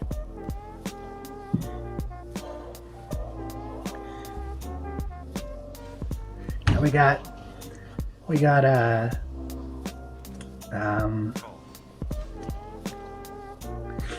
Armiger in there for block revive. He's going to come in on the boss and he's going to block revive the minions, as well as do a big amount of damage to the boss himself. We've got Mazo Mage in there for increased defense and block debuffs and cleanse and heal. We've also got Eox in there for decreased attack, which will come in very handy against the final boss and the waves, as well as decreased crit rate. That boss can crit, and when he crits, it can kill your whole team, so that's another good thing about him. And Rector will come in with some clutch heals and revives, as well as veils, damage reduction, and decrease attack as a secondary decrease attack on the boss. You really need to get a decrease attack in on this boss because he hits very hard. And Ninja's just in there for a insane amount of damage and freeze the waves and make us be able to get through these waves a hell of a lot easier than we would have been able to if we didn't have Ninja in there as our AoE guy, kind of like wave clearing guy, since we don't have really any damage in the build right now until we get to the boss. Ninja's our damage guy. Not really ideal, but here's the thing about this boss. You don't want to be doing massive amounts of damage unless you have a way to kill the boss in, say,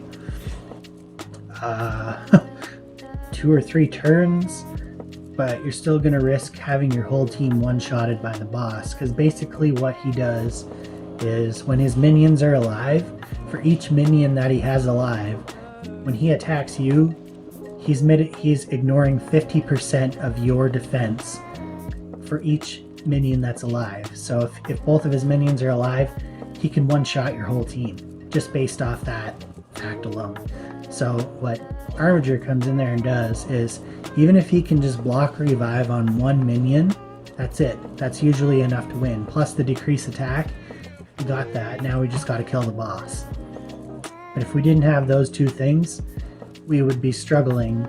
We would be struggling a lot to win this match. Not because we weren't doing enough damage, it was because we were doing too much damage. So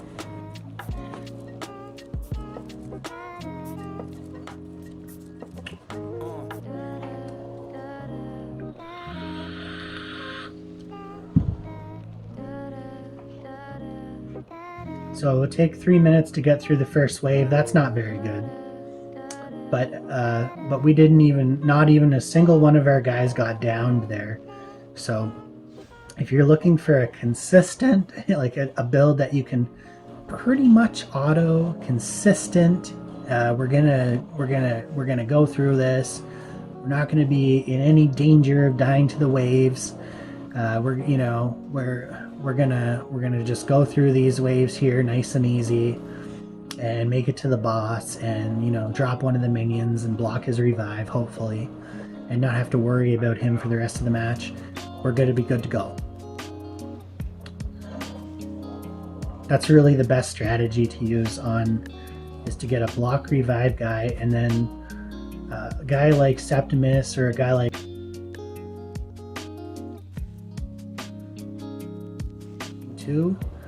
but you would have to deal with at least one of the minions first and still have placed a decrease attack on the boss, or even just at least placed a decrease attack on the boss, because if Cold Heart is proccing a retribution hit from the boss with her Cold Heart spear or whatever, again, the boss is potentially going to be one-shotting your whole team, so not something you want to have happen. Waste 5 or 6 minutes of your life only to be one-shotted by the boss. It's a harsh feeling, man. I've had it happen to me so many times, and I thought to myself, how do I do this boss, man? I just can't figure it out. How do we stop doing so much damage to the boss? Well, that's where Mountain King can come in. I'm just showing you Eox's capabilities here, but normally I would not have Eox in because he's not my best option. He may be your best option though, you know. He may be your best decrease attack option for the boss. You know, and he seems to be doing a fair amount of healing with Armiger and Ninja not having gone down one time here. We might even be able to take out 𝓬𝓸𝓷 and throw in a Mountain King. You know, we might be able to do that, and I might just do that. Now that I'm seeing how well this team is staying on their feet, I might just go ahead and put in a Mountain King in place of 𝓬𝓸𝓷 here and see if we can't make that work. Because again, with those decreased attacks up there on the waves, they're doing so much less damage than they would be if we only had, say, one decrease attack on a random target from Rector. Well, now we have it on everybody, and they're not going to be critting us either, because I think that those waves crit rate is like base 30%. So really that just basically nullifies their crit rate 100%. So Mazo Mage's decrease, or Aox's decreased crit rate, decreased turn meter, and decreased attack is one of the best. It's one of the most solid, and the fact that it can't be resisted due to weak hits, it makes it one of the most overpowered decreased attack moves in the game, man.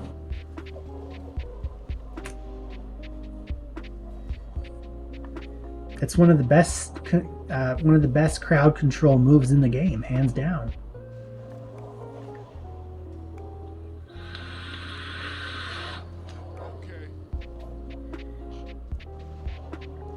Now I'm like you, man. If you haven't seen Aox in Ice Golem, this is the first time I've ever put him in Ice Golem here, and I might stop this.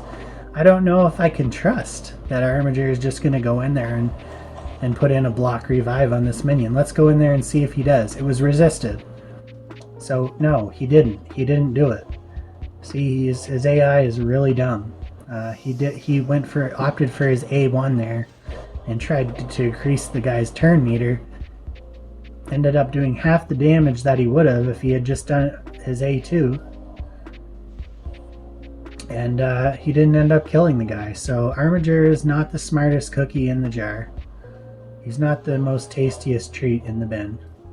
There, see, he just opted for his A1 again there. So he's really not impressing me with his unless you tune, like you can jump out here and tune him to prioritize his A2 so that he is putting the block revive move on the minions. But I'm just not seeing a whole lot of smart plays from Armiger in the early going. We're going to take a huge smack here from the boss, but it's not going to matter because decreased attack is up and both of the minions are dead at this time. It's just going to make our run a whole lot longer once we have to start dealing with them again, once they get revived. So thank you so much, Armiger, for not using your A2. I'm going to go ahead here and manual it so that we can just make sure that does happen next time around. But honestly, I'm not concerned.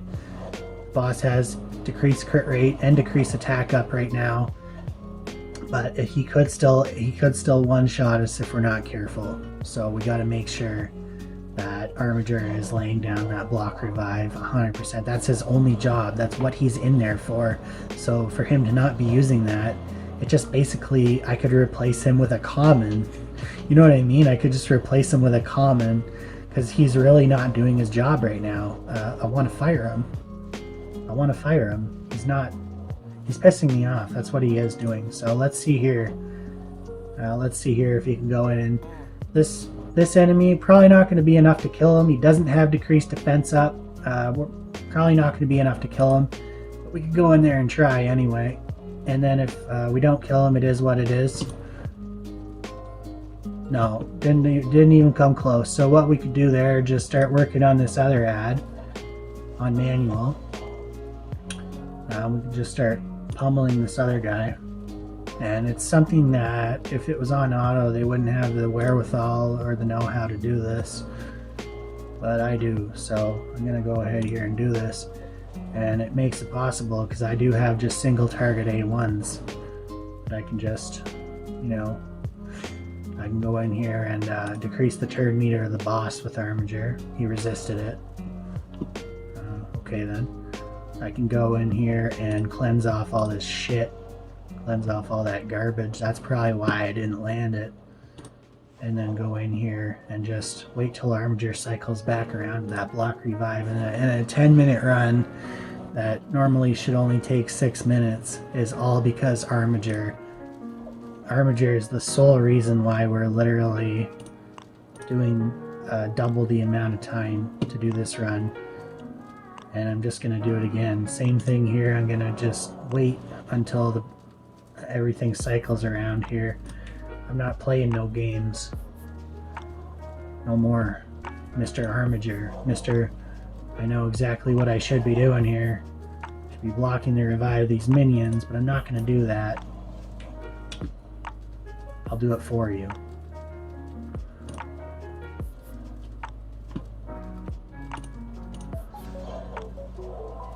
By all rights and means, I really don't have to, but I'm just doing it because I know that if I don't, he's not going to. So we're just going to A1 the boss.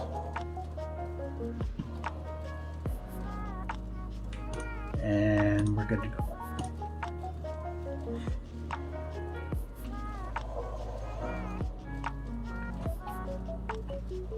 And no, in no danger whatsoever. We're not in any danger of dying whatsoever at any point of this run. So honestly, it probably still would have worked out on full auto, even with Armiger being a complete idiot. But I would rather not even take that chance. So what I'll do when I get out of here, I'm sure we all enjoyed the piano, but now we must hurry on to our period of questions and answers. yeah, I'm not gonna make any changes. I'm not gonna go and do another run. I'm not gonna go and do that.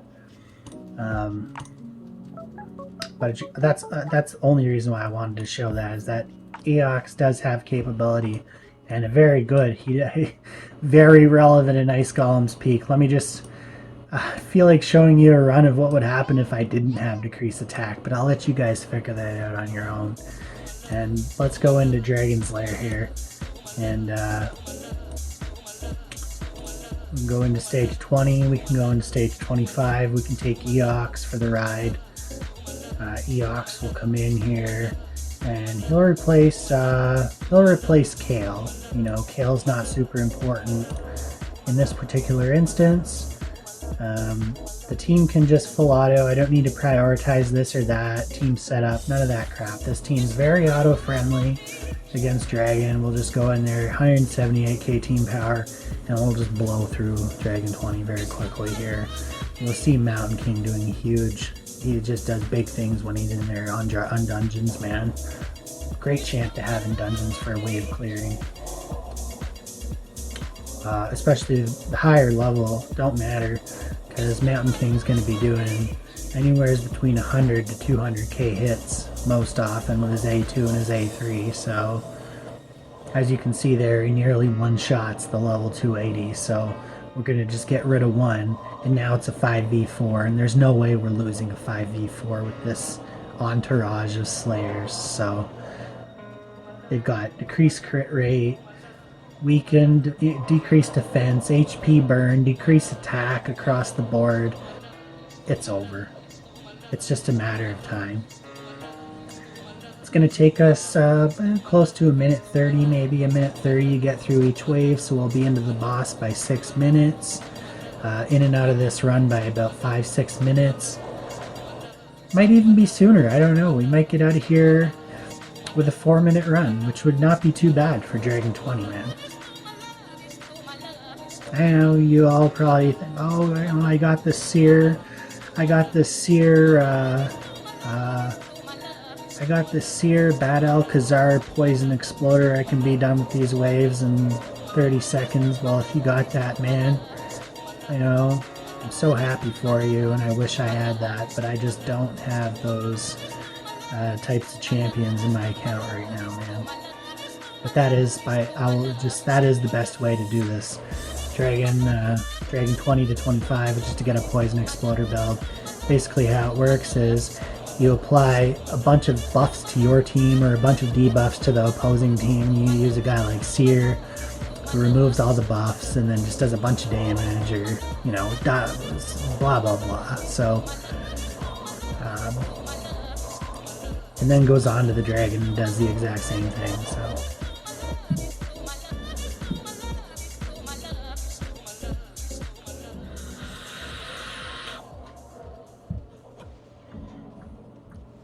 this is the more budget-friendly version.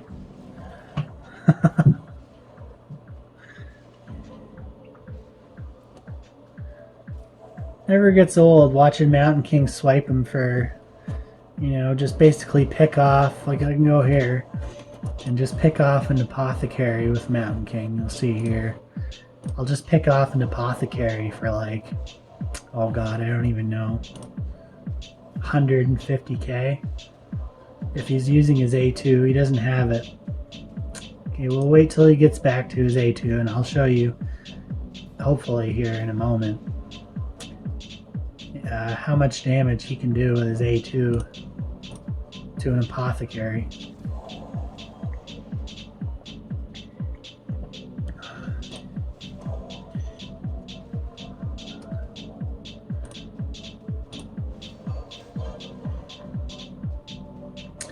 As you can see there, with Aox in the mix, man, it's no contest. The team has full health. Rector Draft just brings in that extra little bit of security on the defensive end, and we still don't have any way to get back to our A2 to kill Apothecary. So what I'm hoping here is that we can hold off on killing Apothecary here just one more turn, guys. Can we just hold off one more turn? Is that possible? Is that even possible? Can we get around back to Mountain King here real quick? Yes, okay, so this is how much damage Mountain King can do to an Apothecary with his enchanted axe. Boom! 123k. Now with good gear, he could do up to a 300k hit on Apothecary. On the dragon, same thing, man. Mountain King will come in and he'll pop the dragon for, you know, 150k and really just slice that dragon's Scorch ability, which is this one here, Inhale. So we got to deal all that damage or the dragon's going to do an insane amount of damage to us. Mountain King will come in and help with that. That's basically what he's in there for. It is difficult to be judged, to be reviewed. Yeah, but normally in this place here, we would have Mazo Mage in place of Eox, Mazo Mage. But I think, honestly, for most content, I think now that I'm seeing that capability of the decreased crit rate, decreased turn meter, and decreased attack AoE really is better, I think, honestly. If I had to choose, if I had a choice of just one in dungeon clearing, I would probably honestly opt for Eox over Mazo. He's that good.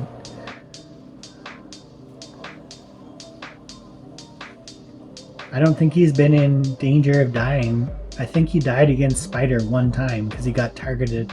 But anybody who gets targeted by the spiders is going to die. I don't care who you are. That's not a bad weapon, man. Speed, crit damage, and resistance. I'll keep that. I don't have a whole lot of speed gear at the moment, so I just did a big cleanse there recently. So we've done that. Now, can Eox come in and do anything against the Fire Knight? That's a good question, because my Fire Knight's team is pretty bad. Who would he even... There's nobody that he could really come in there, and I guess maybe he could take the... He could maybe replace Venus. He can maybe replace Venus. You know, if I put this on team setup, he can help get through the waves, so... let's see here. Let's test him out. I'm not going to sit here and tell you that he's going to, because at this point we wouldn't even have an aura. All we would have is a 2-hitter on his A1. We wouldn't have an aura. We're probably going to die.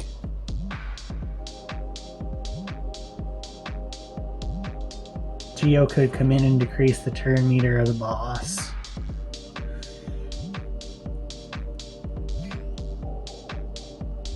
But my best combo so far has been a 𝓑𝓬𝓎 for decreased speed and turn meter reduction. Ninja's got a 3-hitter on his A3, so does 𝓑𝓬𝓎. And you gotta have someone like 𝓑𝓬𝓬 in there, because Allura's gonna get dropped. She's just gonna get dropped. She's gonna need to get revived.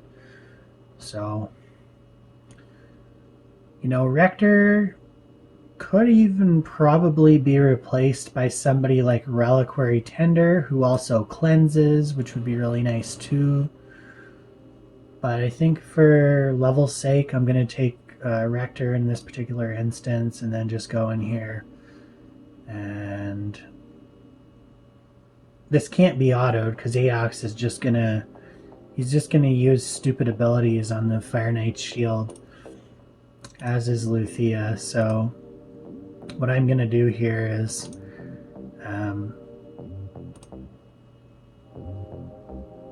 yeah, I'm going to do it this way. I'm going to do it this way and just turn off Allura's A1 and A2 and A3, and just so she just uses her A1, which is her bread and butter. And then Ninja's going to prioritize his hail burn, so that he's always using that. And that's really it. I mean, I don't really know what else to say. Like I told you before, my Fire Knight team sucks. If they can do this, Aox is in there obviously for the decreased attack on the boss and the 2-hitter on his A1 and the healing. Other than that, I really don't think this is a very good Fire Knight team, but maybe one that could steal the win or two. I just don't think that they're very good, because Venus is nice to have in there with that 33% HP all of battle aura, and her decreased defense and weaken makes it easier to get through the waves, which are already tanky enough. I think Aox will kind of equalize her by what he does defensively. I think we'll be just fine. I think the run will take longer though, and I don't even know if we're going to have enough damage to get through the Fire Knight, because we're not going to be able to place decreased defense, so we're not going to be able to place weaken on him, so it's going to be kind of a messed up thing. And I think we'll still be able to decrease the turn meter, but the problem that I foresee is that Aox will be too slow for this run. He'll be too slow, and our HP is not going to be high enough.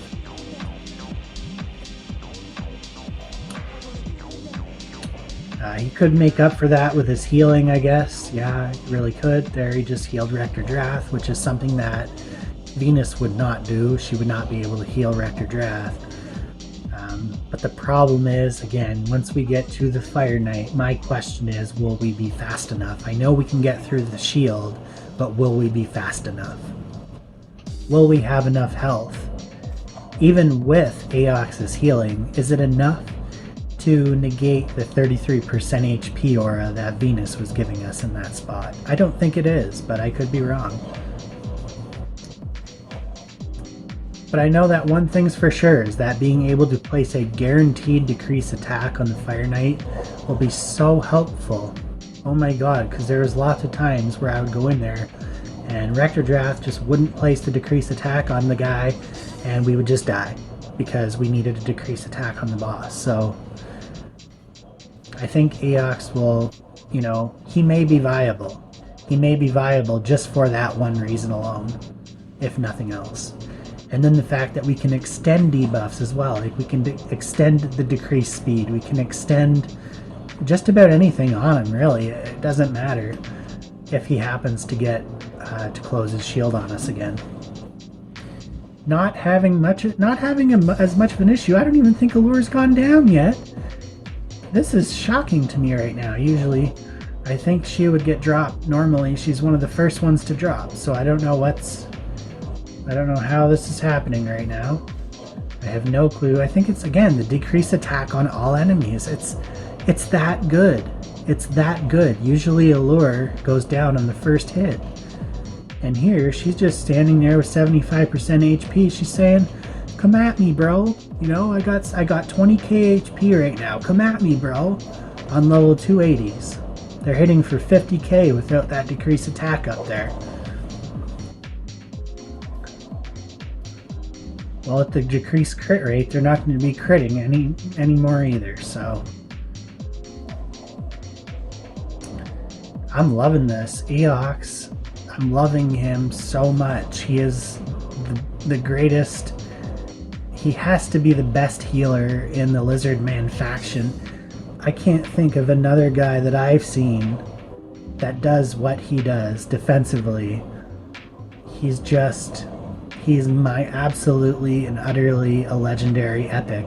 He's just one of those epics that you just make a video on when you get him. You get the character and you're like, you look at him, he's okay, he seems great, and then you use him and he just skyrockets in value because you see him doing this stuff in all areas of the game. I have half a mind to take him into Arena and see what he can do with a little bit more speed on him, and maybe put speed boots on him in Arena on a team with, say, like a Geomancer, a 𝓬𝓸𝓷, and in a Mountain King or something like that, and just see what he can do.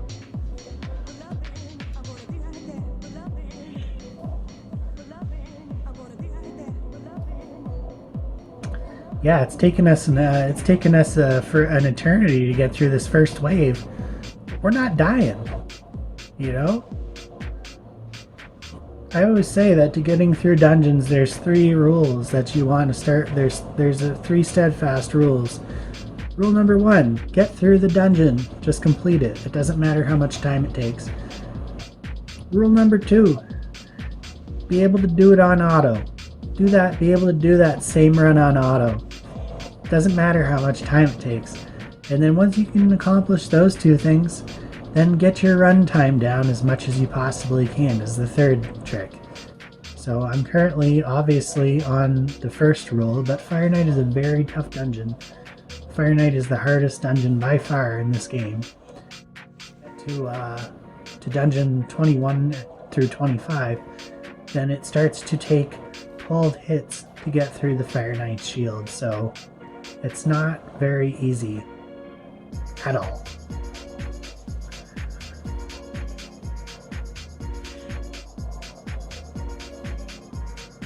But it is beatable, you know, it's not impossible to do.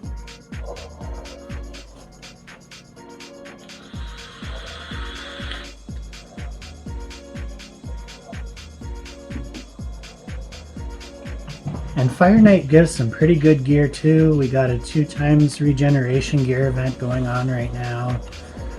Regen gear is really good for the solo comps on 𝓂𝓏𝓏 right now. All of the solo builds for 𝓂𝓏𝓏 are requiring either a 6-piece immortal gear or a 2-piece immortal and 4-piece regeneration gear, which gives you 18, I think, regeneration gear. Regens 20% of your health every turn, and that's all it does, but it's very powerful. And what else can we get? We can get the best arena gear set in the game here for nukers, Savage gear, which mitigates it ignores 25% of enemy defense. It's a 4-piece gear set. It's really good, and you can only get it from Fire Knights or by purchasing Savage gear packs for like $40 for like 6 pieces of gear. What else can we get here from Fire Knights? We can get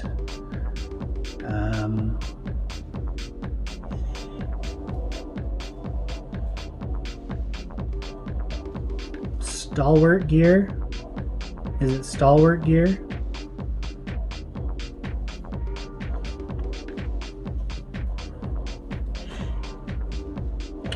Hold on a minute, I'm gonna go check while this team works on the waves. I don't freaking know, man, but Savage gear, regeneration gear. I believe you can get stalwart gear. Oh my god, I have no clue what I'm talking about right now. Some exotic gear sets. I guess that's all I'm trying to say, is you can get some very exotic gear sets from the Fire Knight that you can't get anywhere else in the game. Makes it well worth, you know, joining into that Fire Knight's tournament or the 2x event, or the new thing that we got going on is like double runs, double raid events. So you do one run, you pay the double amount of energy, and you get 2 gear pieces at the end of it instead of 1. Which is great for players like me who take 14 minutes to get through a goddamn run of Fire Knight. And I got to auto the last 2 guys of this run because they're so tanky, and all my guys will just use all of their 3 hitters and decrease speeds and shit like that. And then we get to the Fire Knight and we just fizzle. So I can't let that happen.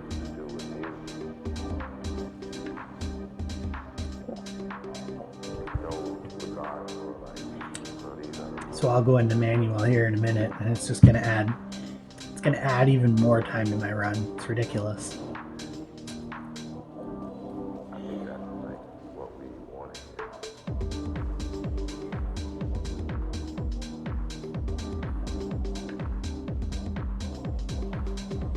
Yeah, I think I can manual it now. Make sure that they don't use any more of their big abilities. These guys don't do any damage here. They literally have like 1,000,000 HP each. They're just so annoying.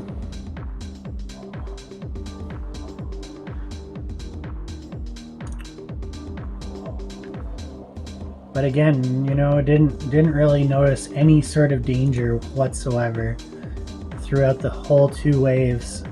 The Weight of Eons is the best decrease attack. I'm saying this not because 𝓘'𝓿𝓮 said it. I'm saying it because I really truly think that Weight of Eons is the best hands down decrease attack ability in the game of Raid. I'm saying it right now here on camera. And Steward of Time is one of the best clan boss passives ever to come out for the game. Ever. It's insane, dude. This, plus his Poison A1, this guy is a psychopath. This guy is just an absolute legend in this game. And like, I am on Eox the Remember train. Not only is his name cool, and you know the names of his abilities are just like OG, but he also looks OG, man. You know, his coloration is literally like so natural and good. Like you could tell they really put a good amount of time and effort into making this character. They didn't do that with Ninja. I'm not going to sit here and bullshit you all and say, oh, look at Ninja, he's so cool, he looks so awesome. Like, he looks like a dirtbag. That's what I think of Ninja, and that's one of the reasons why I didn't like him at first. But you won't hear me be saying that about Eox, man. There are legendary characters in this game that don't even half compare to what Eox is. You know, what I'm showing in this display right now, I'm not only showing you guys what Eox can do, but I'm showing myself as well, because all these areas, these are the first, other than Spider, this is the first time I've ever took Eox at level 60 into any area other than Clan Boss.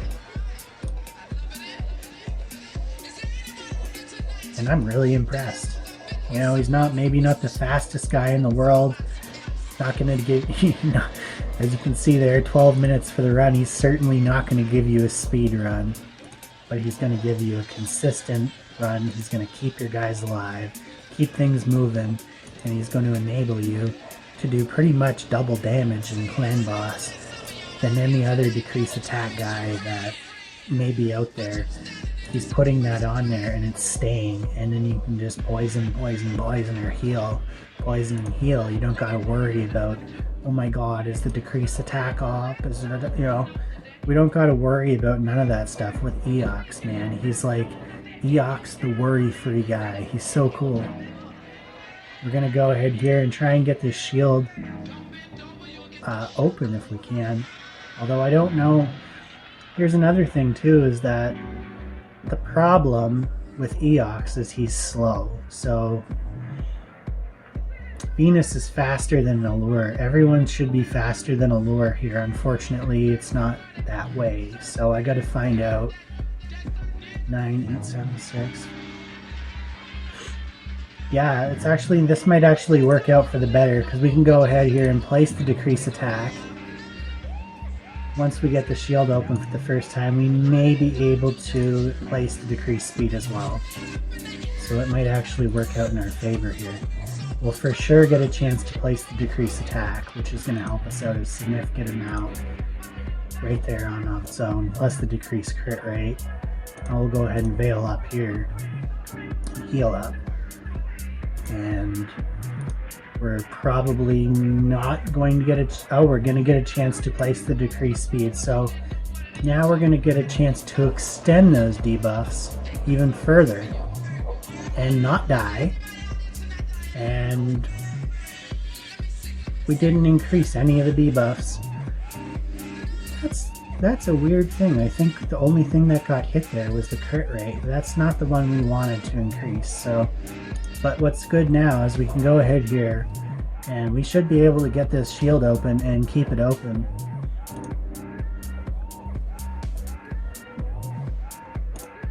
Now that we've got both of our debuffs on there, we can now just, you know, we can coast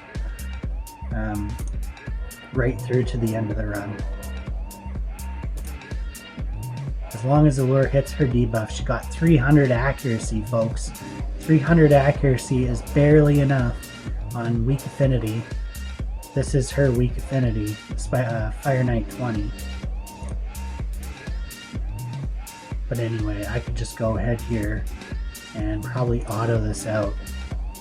We're pretty safe right now, and even if he does close the shield again, I'm not concerned about that. We can go ahead here and we'll get a decreased attack up there again once it comes back around to Eox.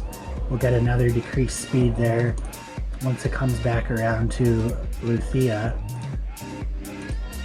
And I'm not concerned at all right now for this run, because Allure is managing to hit her triggers for her A1, as you can see there. Every time she hits a trigger on her 3-hitter A1, the boss loses 25% of his turn meter. So if she hits all 3, it's lights out. And she can just do that over and over again.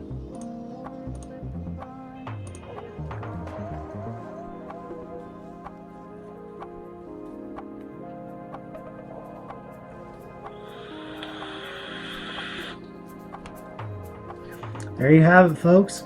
Who would have thought? Eox the Rememberer, gonna take you 20 minutes to do the goddamn run, but you're gonna be in absolutely no danger of dying at any point in the run.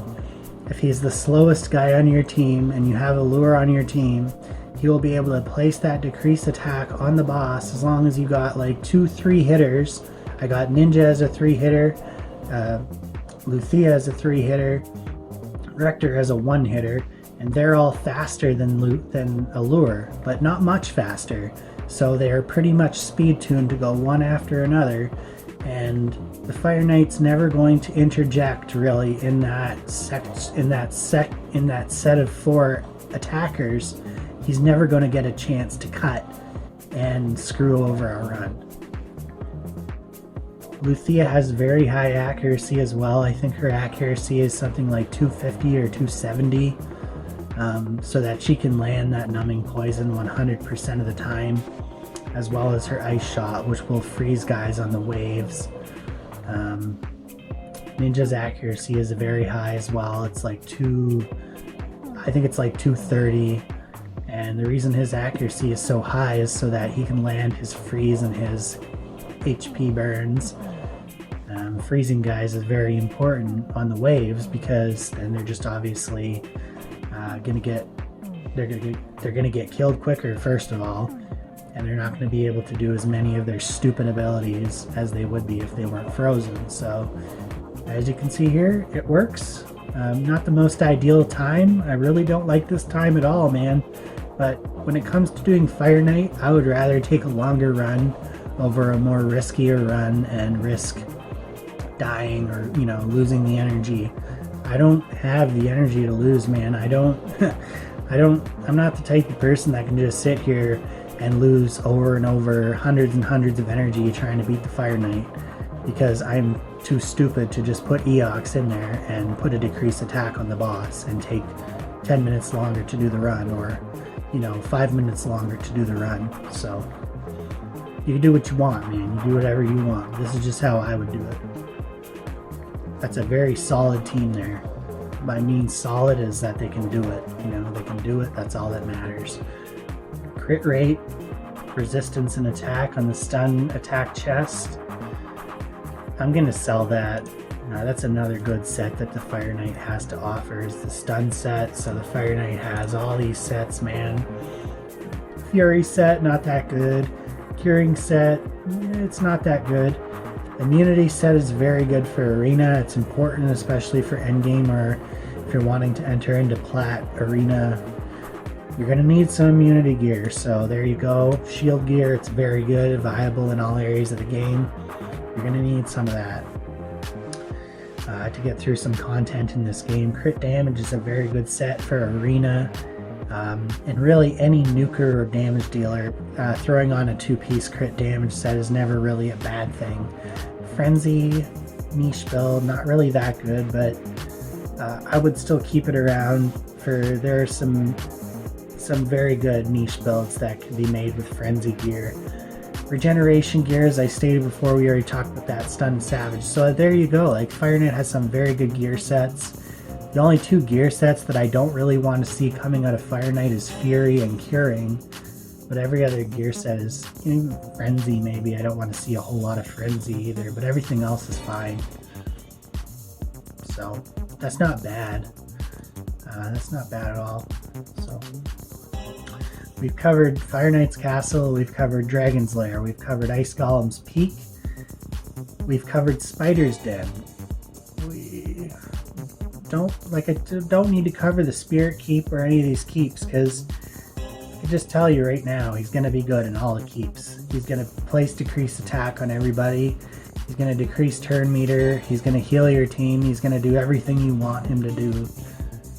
The only place I wasn't able to show it to you is in Faction Wars, because his faction is not open today. So, but he will be very good in Faction Wars as well. So there you have it, folks. My new favorite champion, the best clan boss champion for decreased attack, and one of the better just overall clan boss champions. So that's all I got for you guys today. If you want a referral, I'll drop the link in the description, and you can download and play Raid starting right now. You can level up your account to level 50. I will get some cool rewards for it, and so will you. And when you get to level 50, I will see that, and I will PayPal you $10. It's a giveaway I got going on the channel right now, and you can go ahead and subscribe to the channel, leave a like and a comment in the comment section. Let me know what you thought of Aox the Remember. Is he good? Is he great? Is he grand? Is he sensational? Is he the best champion you've ever seen, or is he just a big pile of poo-poo? Anyway, with that, I'm getting out of here for today. Peace out.